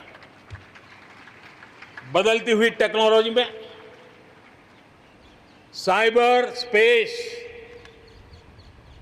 ये हमारी निर्भरता बढ़ती ही जाने वाली है, लेकिन साइबर स्पेस में खतरे भी जुड़े हुए होते हैं। भली भांति दुनिया इससे परिचित है और इनसे देश के सामाजिक ताने बाने, हमारी अर्थव्यवस्था और हमारे देश के विकास पर भी खतरे पैदा करने का ये आसान मार्ग बन सकता है।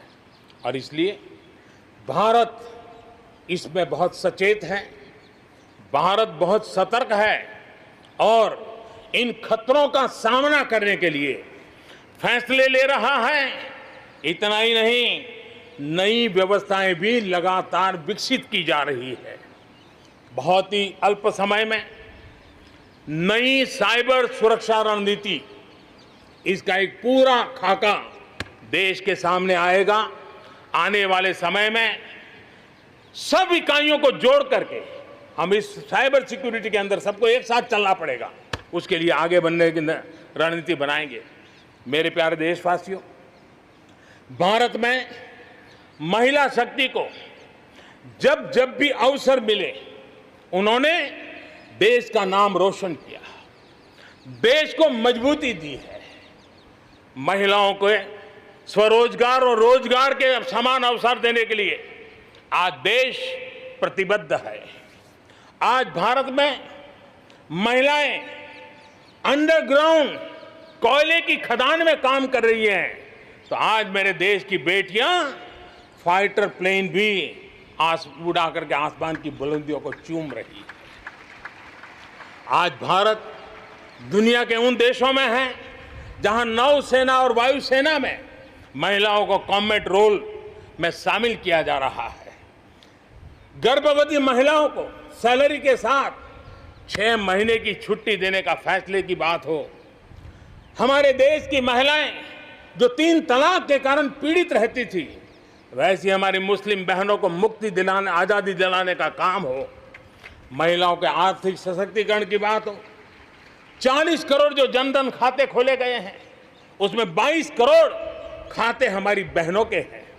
कोरोना काल में करीब 30,000 करोड़ रुपए इन बहनों के खाते में जमा कर दिए गए हैं। मुद्रा लोन 25 करोड़ के करीब मुद्रा लोन दिए गए, उसमें 70% मुद्रा लोन लेने वाली हमारी माताएं बहनें हैं।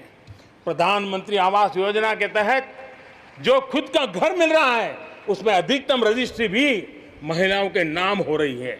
मेरे प्यारे देशवासियों, गरीब बहन बेटियों की बेहतर स्वास्थ्य की भी चिंता ये सरकार लगातार कर रही है। हमने जन औषधि केंद्र के अंदर 1 रुपये में सैनिटरी पैड पहुंचाने के लिए एक बहुत बड़ा काम किया।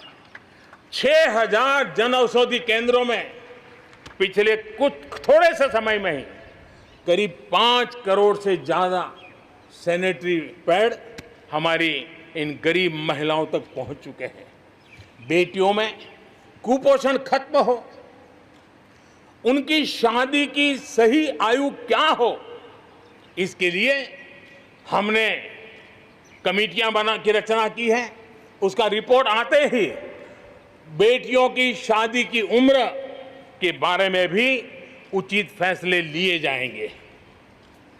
मेरे प्यारे देशवासियों, इस कोरोना के सेक्टर में कालखंड में हेल्थ सेक्टर की तरफ ध्यान जाना बहुत स्वाभाविक है और इसलिए आत्मनिर्भर की सबसे बड़ी सीख हमें हेल्थ सेक्टर ने इस संकट के काल में सिखा दी है और उस लक्ष्य में प्राप्त करने के लिए हमें आगे भी बढ़ना है।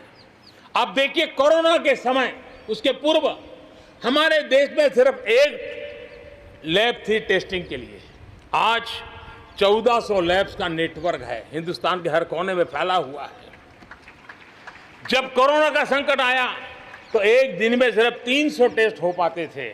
इतने कम समय में हमारे लोगों ने वो शक्ति दिखा दी है कि आज हर दिन 7 लाख से ज़्यादा टेस्ट हम कर पाए। कहाँ 300 से शुरू किया था और कहाँ हम 7 लाख तक पहुंच गए। देश में नए एम्स, नए मेडिकल कॉलेज का निर्माण, आधुनिकीकरण की दिशा में निरंतर प्रयास ये हम कर रहे हैं। 5 साल में MBBS, MD में 45,000 से ज़्यादा स्टूडेंट्स के लिए सीटों की बढ़ोतरी की गई है।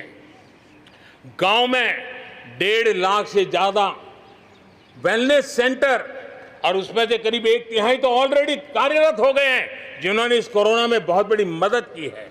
कोरोना के काल में वेलनेस सेंटर्स की भूमिका ने गांव की बहुत बड़ी मदद की है। हेल्थ सेक्टर में आज से एक बहुत बड़ा अभियान शुरू होने जा रहा है और उसमें टेक्नोलॉजी का भी बहुत बड़ा रोल रहेगा।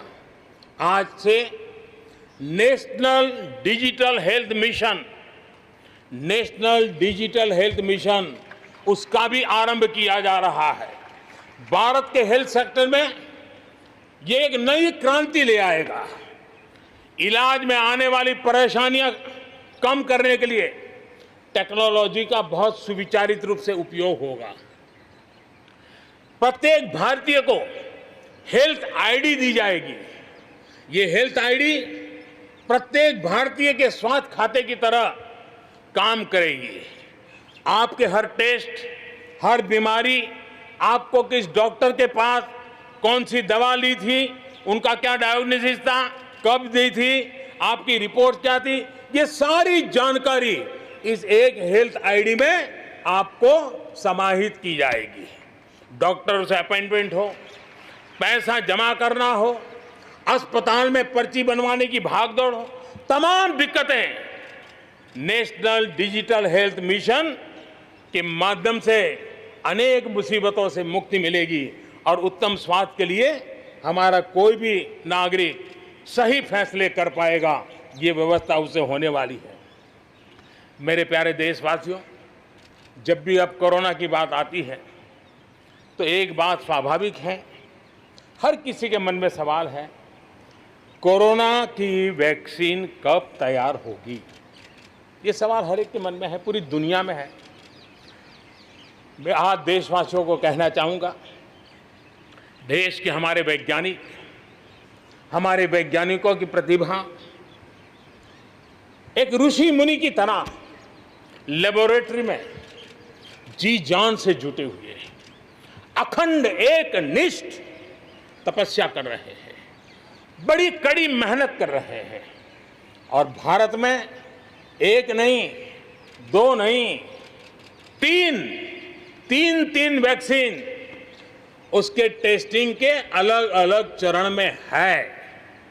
वैज्ञानिकों से जब हरी झंडी मिल जाएगी, बड़े पैमाने पर प्रोडक्शन होगा और उसकी तैयारियां भी पूरी तरह रेडी हैं और तेजी से प्रोडक्शन के साथ वैक्सीन हर भारतीय तक कम से कम समय में कैसे पहुंचे, उसका खाका भी तैयार है, उसका रूपरेखा भी तैयार है। मेरे प्यारे देशवासियों, हमारे देश में अलग अलग जगहों पर विकास की तस्वीर अलग अलग है। कुछ क्षेत्र बहुत आगे हैं, कुछ क्षेत्र बहुत पीछे हैं। ये असंतुलन आत्मनिर्भर भारत के सामने एक महत्वपूर्ण चुनौती मैं मान सकता हूं। और इसलिए जैसा मैंने प्रारंभ में कहा, 110 आकांक्षी जिलों पर हम बल दे रहे हैं, उसको विकास की बराबरी लाना चाहते हैं। हम विकास के इकोसिस्टम बनाना, कनेक्टिविटी को सुधारना, ये हमारी प्राथमिकता है।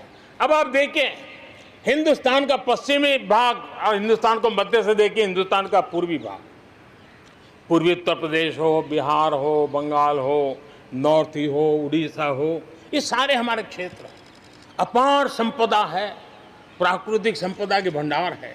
यहाँ के लोग सामर्थ्यवान है, शक्तिवान है, प्रतिभावान है, लेकिन अवसरों के अभाव में ये क्षेत्र हमारे असंतुलन रहा है। और इसलिए हमने अनेक नए कदम उठाए। ईस्टर्न डेडिकेटेड फ्रेट कॉरिडोर हो, पूर्व में गैस पाइपलाइन से जोड़ने की बात हो, नए रोड रेल का इंफ्रास्ट्रक्चर खड़ा करना हो, वहाँ नए पोर्ट बनाने हो, यानी एक प्रकार से पूरा डेवलपमेंट के लिए जो इंफ्रास्ट्रक्चर का खाका होना चाहिए, बड़ा होलिस्टिक तरीके से विकसित हम कर रहे हैं, ताकि हमारे क्षेत्र भी विकास की दिशा में। उसी प्रकार से लेह लद्दाख, करगिल, जम्मू कश्मीर, एक क्षेत्र, एक प्रकार से इस क्षेत्र को 1 वर्ष पूर्व 370 से आजादी मिल चुकी है। 1 साल पूरा हो चुका है। ये 1 साल जम्मू कश्मीर के एक नई विकास यात्रा का बड़ा महत्वपूर्ण पड़ाव है।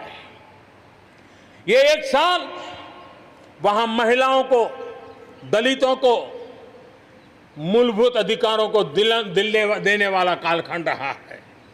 ये हमारे शरणार्थियों को गरिमापूर्ण जीवन का भी 1 साल रहा है। विकास का लाभ गांव और गरीब तक पहुंचाने के लिए बैक टू विलेजेस जैसे विशेष अभियान चलाए जा रहे हैं। आयुष्मान योजना को बेहतरीन तरीके से आज जम्मू कश्मीर, लद्दाख के क्षेत्र में उपयोग किया जा रहा है। मेरे प्यारे देशवासियों, लोकतंत्र की मजबूती, लोकतंत्र की सच्ची ताकत हमारी चुनी हुई स्थानीय इकाइयों में है। हम सभी के लिए गर्व की बात है कि जम्मू कश्मीर में स्थानीय इकाइयों के जनप्रतिनिधि सक्रियता और संवेदनशीलता के साथ विकास के नए युग को आगे बढ़ा रहे हैं। मैं उनके वहीं के सभी पंच सरपंचों को हृदय से बहुत बहुत बधाई देता हूं विकास यात्रा में उनकी सक्रिय भागीदारी के लिए। जम्मू कश्मीर में डिलिमिटेशन की प्रक्रिया चल रही है। सुप्रीम कोर्ट के निवृत्त न्यायमूर्ति के नेतृत्व में डिलिमिटेशन का काम चल रहा है और जल्दी से डिलिमिटेशन का काम पूरा होते ही भविष्य में वहां चुनाव हो, जम्मू कश्मीर के एमएलए हो, जम्मू कश्मीर के मंत्रीगण हो, जम्मू कश्मीर के मुख्यमंत्रीगण हो, नई ऊर्जा के साथ विकास के मार्ग पर आगे बढ़ें। इसके लिए देश प्रतिबद्ध भी है और प्रयासरत भी है। लद्दाख को केंद्र शासित प्रदेश बना करके बरसों पुरानी जो उनकी मांग थी, उनकी आकांक्षा थी, उस आकांक्षा को हमने पूर्ण करने का, उनको सम्मानित करने का एक बहुत बड़ा काम किया है। हिमालय की ऊंचाइयों में बसा लद्दाख विकास के नए शिखर की ओर आगे बढ़ रहा है। अब सेंट्रल यूनिवर्सिटी वहां पर बन रही है, नए रिसर्च सेंटर बन रहे हैं, होटल मैनेजमेंट के कोर्सेज वहां चल रहे हैं। बिजली के लिए 7,500 मेगावाट के सोलर पार्क के निर्माण की योजना बन रही है। लेकिन मेरे प्यारे देशवासियों, लद्दाख की कई विशेषता हैं। उन विशेषताओं को हमें संभालना भी है, संवारना भी है। और जैसे सिक्किम ने, हमारे नॉर्थ ईस्ट में सिक्किम ने अपनी एक ऑर्गेनिक स्टेट की पहचान बनाई है। वैसे ही लद्दाख, लेह, करगिल, ये पूरा क्षेत्र हमारे देश के लिए कार्बन न्यूट्रल इकाई के रूप में उसकी पहचान बना सकता है। और इसके लिए भारत सरकार वहां के नागरिकों के साथ मिलकर के एक नमूना रूप, प्रेरणा रूप कार्बन न्यूट्रल और वो भी विकास का मॉडल, वहां की आवश्यकताओं की पूर्ति वाला मॉडल, उस दिशा में हम आगे बढ़ रहे हैं। मेरे प्यारे देशवासियों, भारत ने दिखाया है कि पर्यावरण के साथ संतुलन रखते हुए भी तेज विकास संभव है। आज भारत वन वर्ल्ड, वन सन, वन ग्रिड के विजन के साथ पूरी दुनिया में को खास करके सूर्य ऊर्जा के क्षेत्र में प्रेरित कर रहा है। रिन्यूएबल एनर्जी के उत्पादन के मामले में आज भारत दुनिया के 5 टॉप देशों में अपनी जगह बना चुका है। प्रदूषण के समाधान को लेकर भारत सजग भी है और भारत सक्रिय भी है।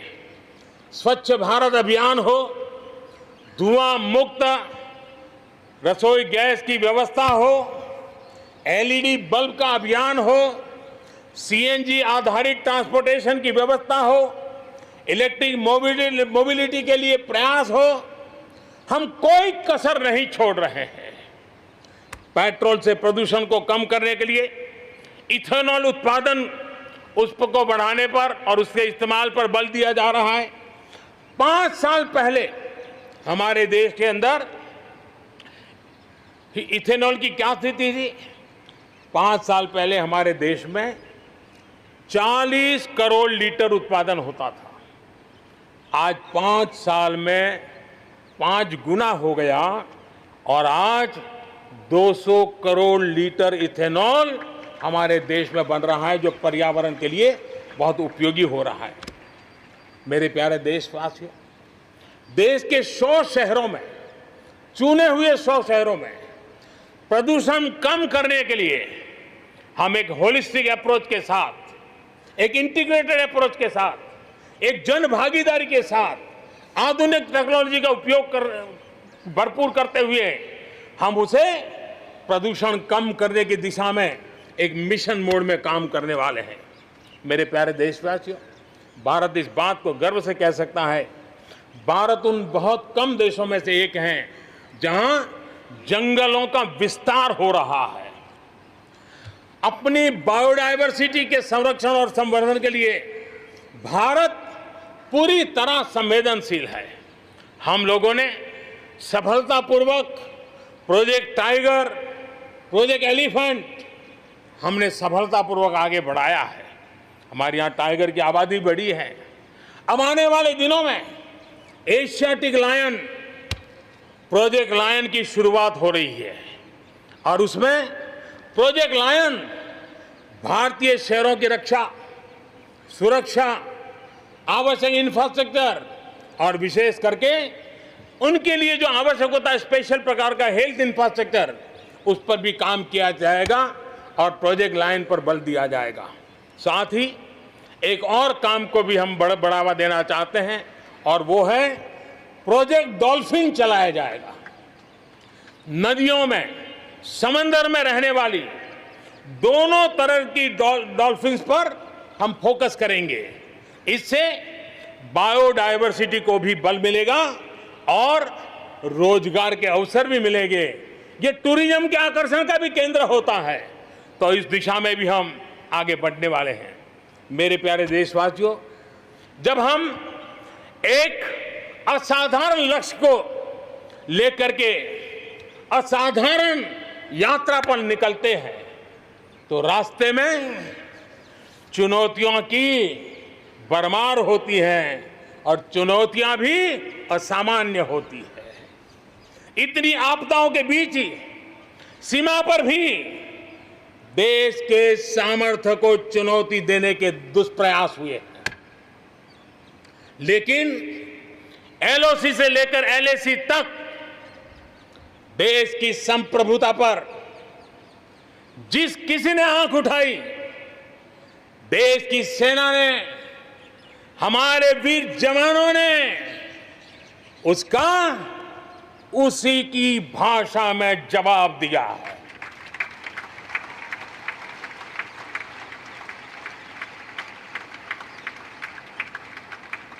भारत की संप्रभुता की रक्षा के लिए पूरा देश एक जोश से भरा हुआ है, संकल्प से प्रेरित है और सामर्थ्य पर अटूट श्रद्धा के साथ आगे बढ़ रहा है। इस संकल्प के लिए हमारे वीर जवान क्या कर सकते हैं, देश क्या कर सकता है, ये लद्दाख में दुनिया ने देख लिया है।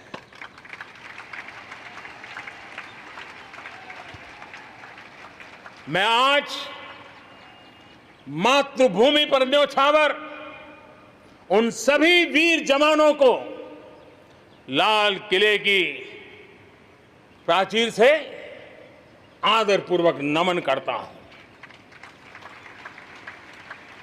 आतंकवाद हो या विस्तारवाद, भारत आज डटकर मुकाबला कर रहा है। आज दुनिया पर का भारत पर विश्वास और मजबूत हुआ है। पिछले दिनों संयुक्त राष्ट्र सुरक्षा परिषद के अस्थायी सदस्य के रूप में 192 में से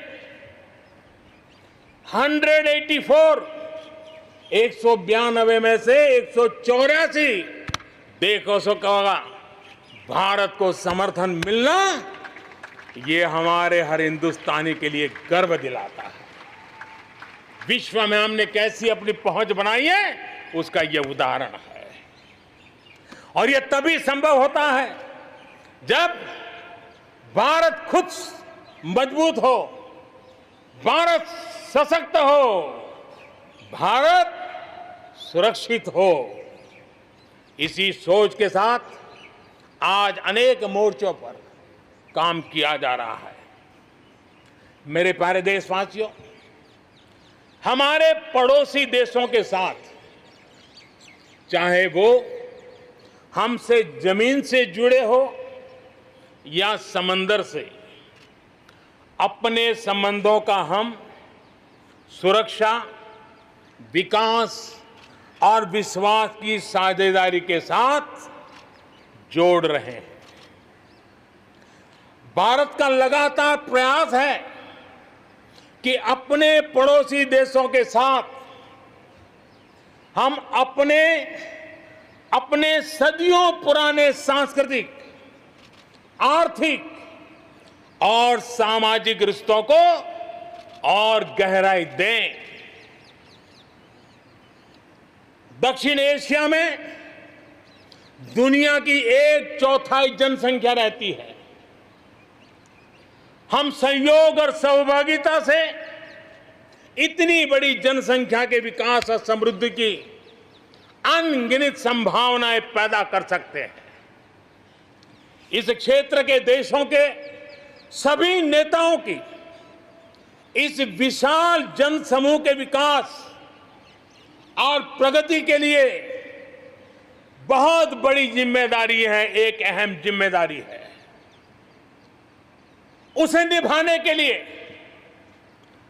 दक्षिण एशिया के इन सभी क्षेत्र के सभी लोगों को, राजनेताओं को, शासकों को, बुद्धिजीवियों को भी मैं आह्वान करता हूं, इस पूरे क्षेत्र में जितनी शांति होगी, जितना सौहार्द होगा, उतनी ही ये मानवता के काम आएगी, मानवता के हित में होगा।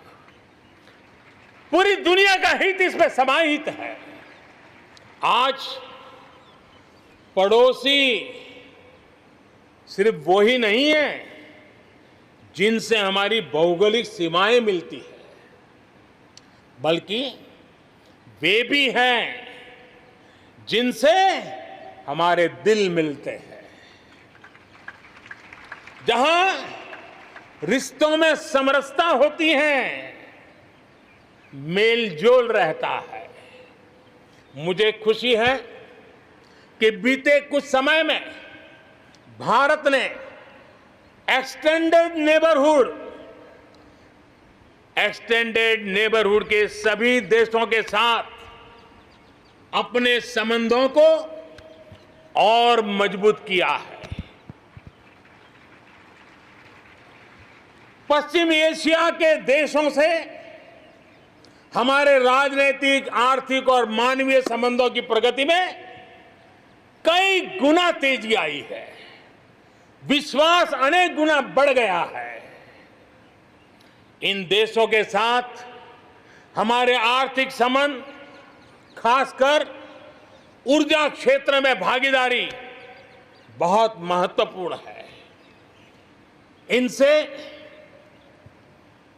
कई देशों में, इन सभी देशों में, ज्यादातर देशों में बहुत बड़ी संख्या में हमारे भारतीय भाई बहन काम कर रहे हैं। जिस प्रकार इन देशों ने कोरोना के संकट के समय भारतीयों की मदद की, भारत सरकार के अनुरोध का सम्मान किया, उसके लिए भारत उन सभी देशों का आभारी है और मैं अपना आभार प्रकट करना चाहता हूं। इस प्रकार हमारे पूर्व के आसियान देश, जो हमारे मैरीटाइम पड़ोसी भी हैं, वो भी हमारे लिए बहुत विशेष महत्व रखते हैं। इनके साथ भारत का हजारों वर्ष पुराना धार्मिक और सांस्कृतिक संबंध है।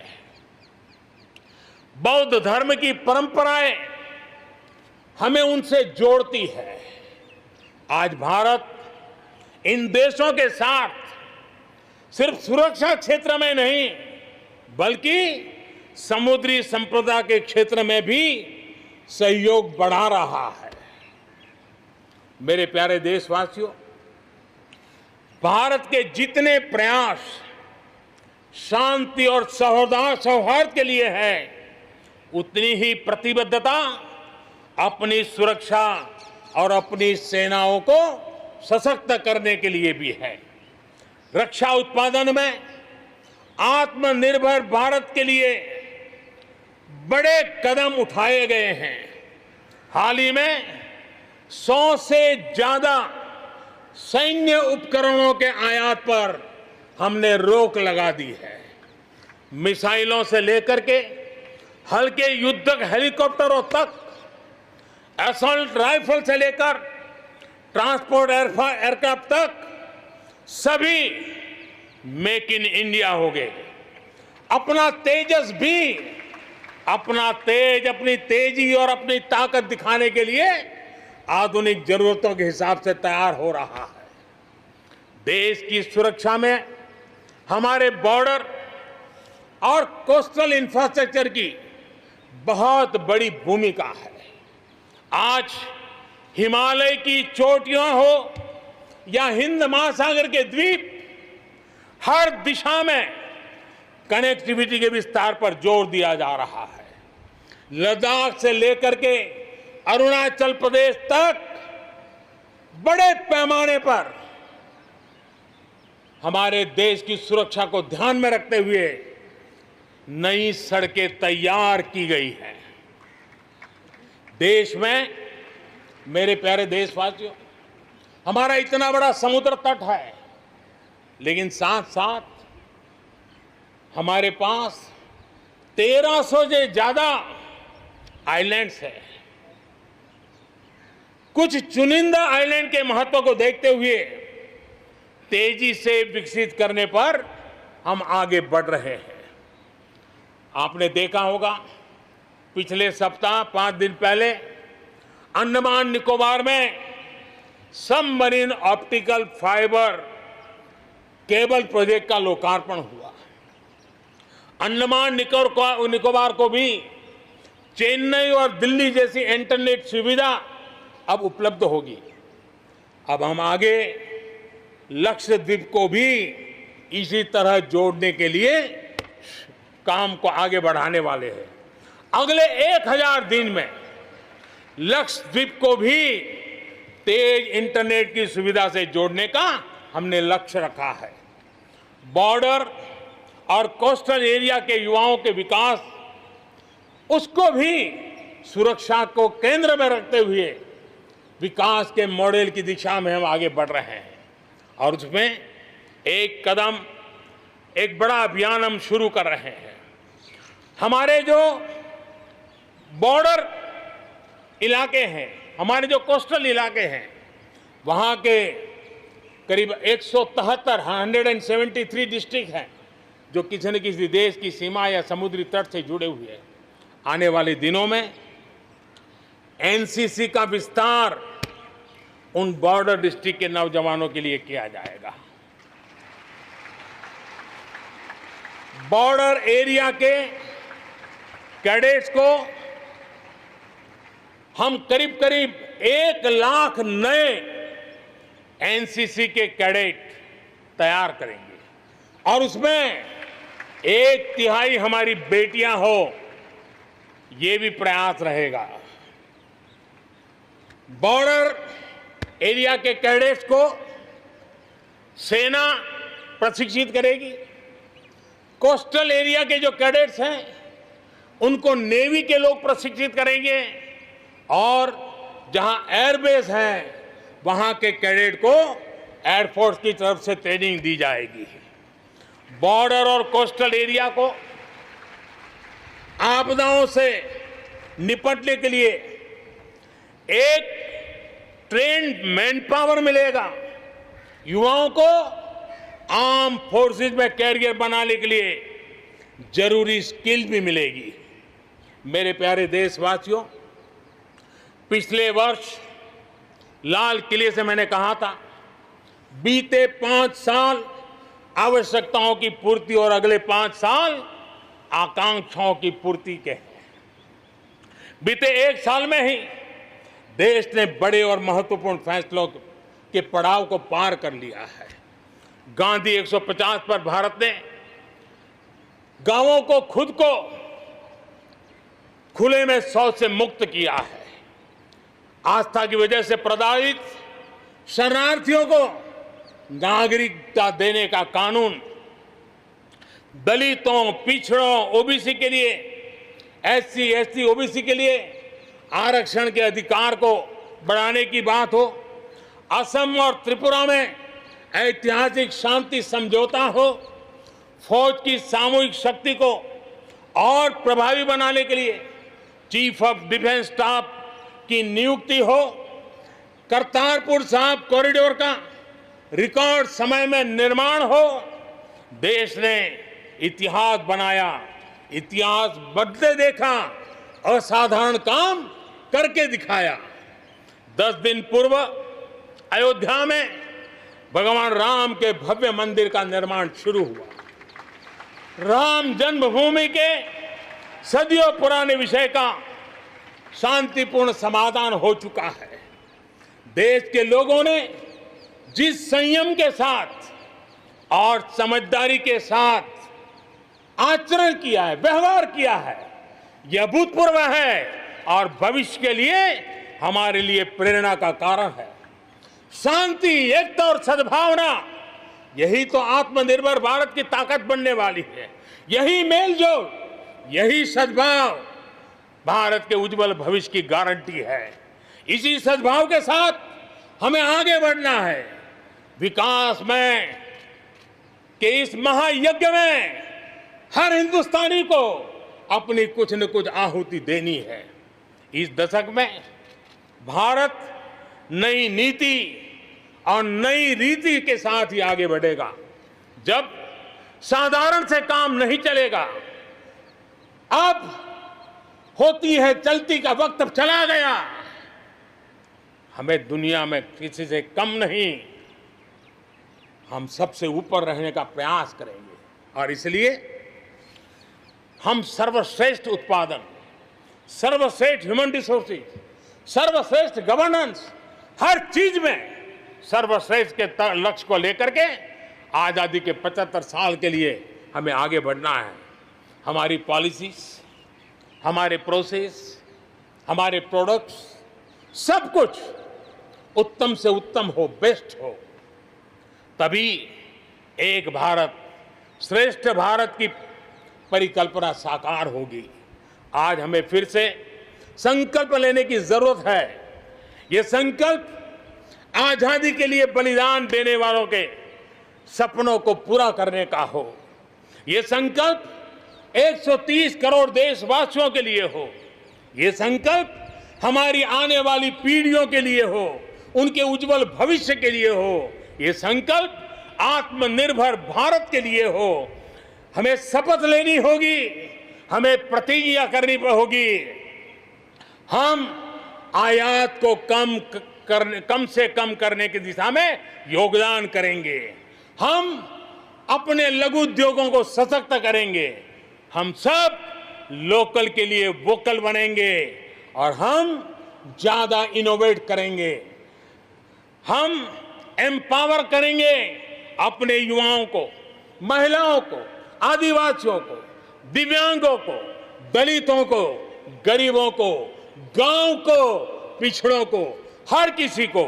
आज भारत ने असाधारण गति से असंभव को संभव किया है।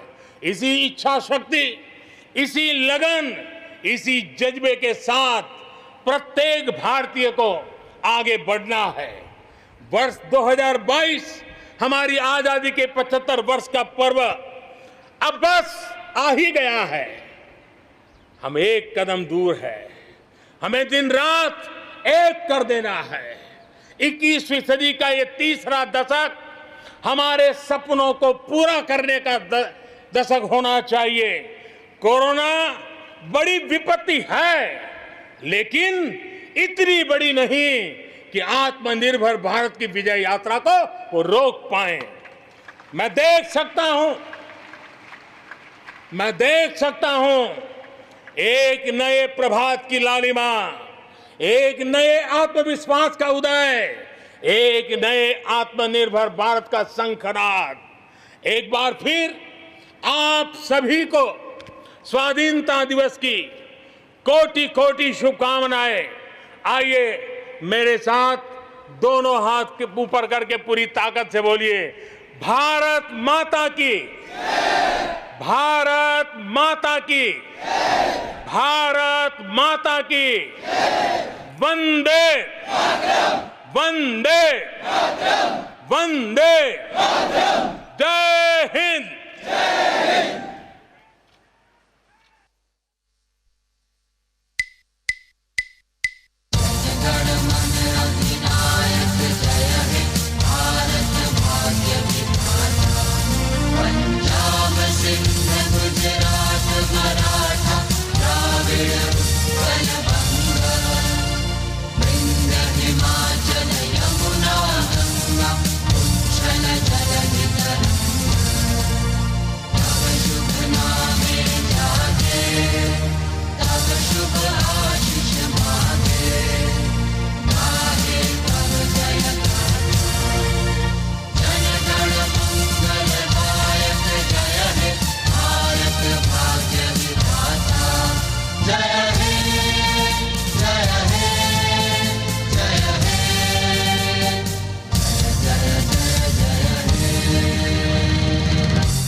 कोटि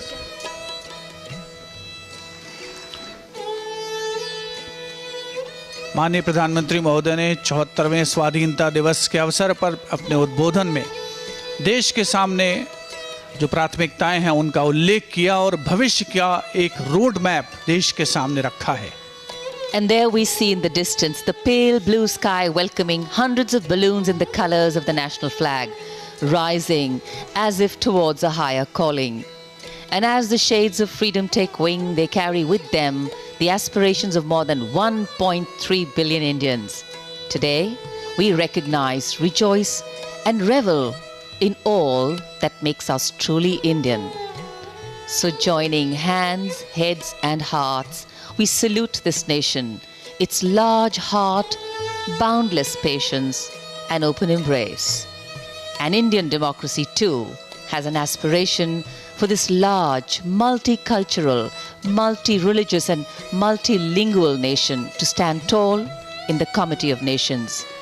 As the largest democracy in the world, to anchor its governance on the principle of a voice for all places and a place for all voices.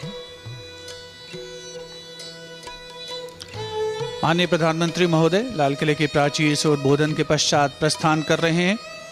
उनका अभिवादन करते हुए chief of defence staff general Bipin Rawat, थल सेना अध्यक्ष general Manoj Mukund Naravane, वायुसेना अध्यक्ष air chief marshal Rakesh Kumar Singh Bhadauria और नौसेना अध्यक्ष एडमिरल करमबीर सिंह, रक्षा मंत्री श्री राजनाथ सिंह माननीय प्रधानमंत्री के साथ प्रस्थान कर रहे हैं। साथ में रक्षा सचिव डॉक्टर अजय कुमार अभिवादन करते हुए माननीय प्रधानमंत्री महोदय उपस्थित जनसमूह का लाल किले की प्राचीर से उन्होंने देश को संबोधित किया।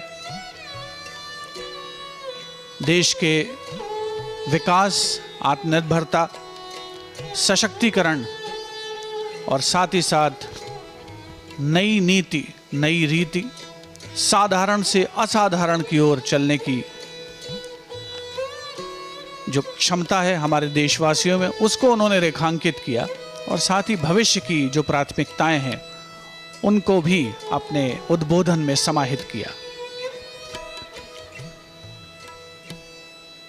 प्रधानमंत्री मोदी प्रस्थान कर रहे हैं लाल किले की प्राचीर से।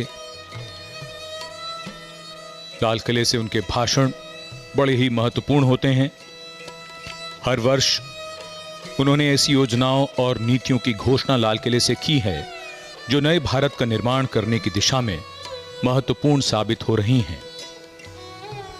आज भी कई महत्वपूर्ण बातें उन्होंने देश के साथ साझा की।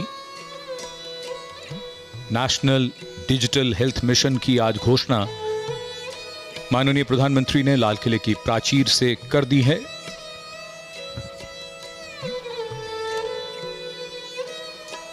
लाहौरी दरवाजे की ओर बढ़ता हुआ उनकी कारों का काफिला,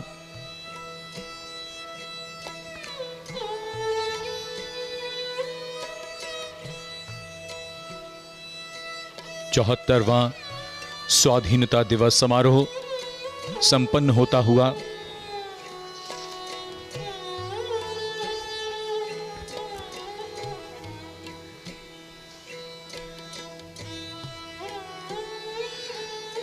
The Prime Minister's carcade exiting the Lahori Gate and will now slowly circle towards the front of Red Fort. The Prime Minister talking about self-reliance. What's true for a family must be true for the country too. Interconnectedness, interdependence. We need to work together, not in silos. All emphasized and stressed upon here today. समय बदल रहा है, हम बदल रहे हैं, भारत बदल रहा है। नए भारत की कल्पना को साकार करने के नए नए प्रयास किए जा रहे हैं।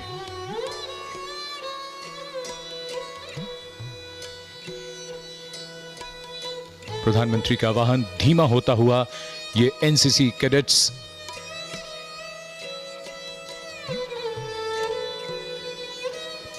विश्व के सबसे बड़े युवा संगठनों में से एक एनसीसी, जिसमें कई लाख कैडेट्स हैं,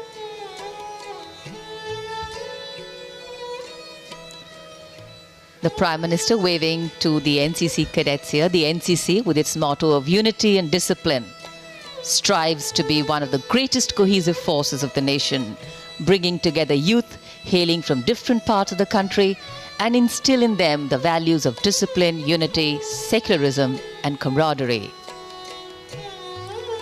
माननीय प्रधानमंत्री महोदय ने अपने उद्बोधन में एनसीसी के सशक्तिकरण और विस्तार का भी जिक्र किया था और उन्हें अपने बीच पाकर उनका अभिवादन करके ये सभी कैडेट्स अपने आप को गौरवान्वित महसूस कर रहे हैं और स्वाधीनता दिवस की पूर्णता का निश्चित तौर पर ये एक स्पष्ट संकेत है। It is indeed a proud moment for each and every cadet here. जन जन का विश्वास मिलकर देश का गौरव बढ़ाने वाला आत्मविश्वास बन जाता है। आज हम खुद पर ज्यादा भरोसा करने की हिम्मत रखते हैं। इतिहास की नींव पर वर्तमान प्रयासरत है सुनहरे भविष्य के लिए। ऐसा भविष्य और ऐसा कल जिसकी मिसाल दुनिया में दी जाए।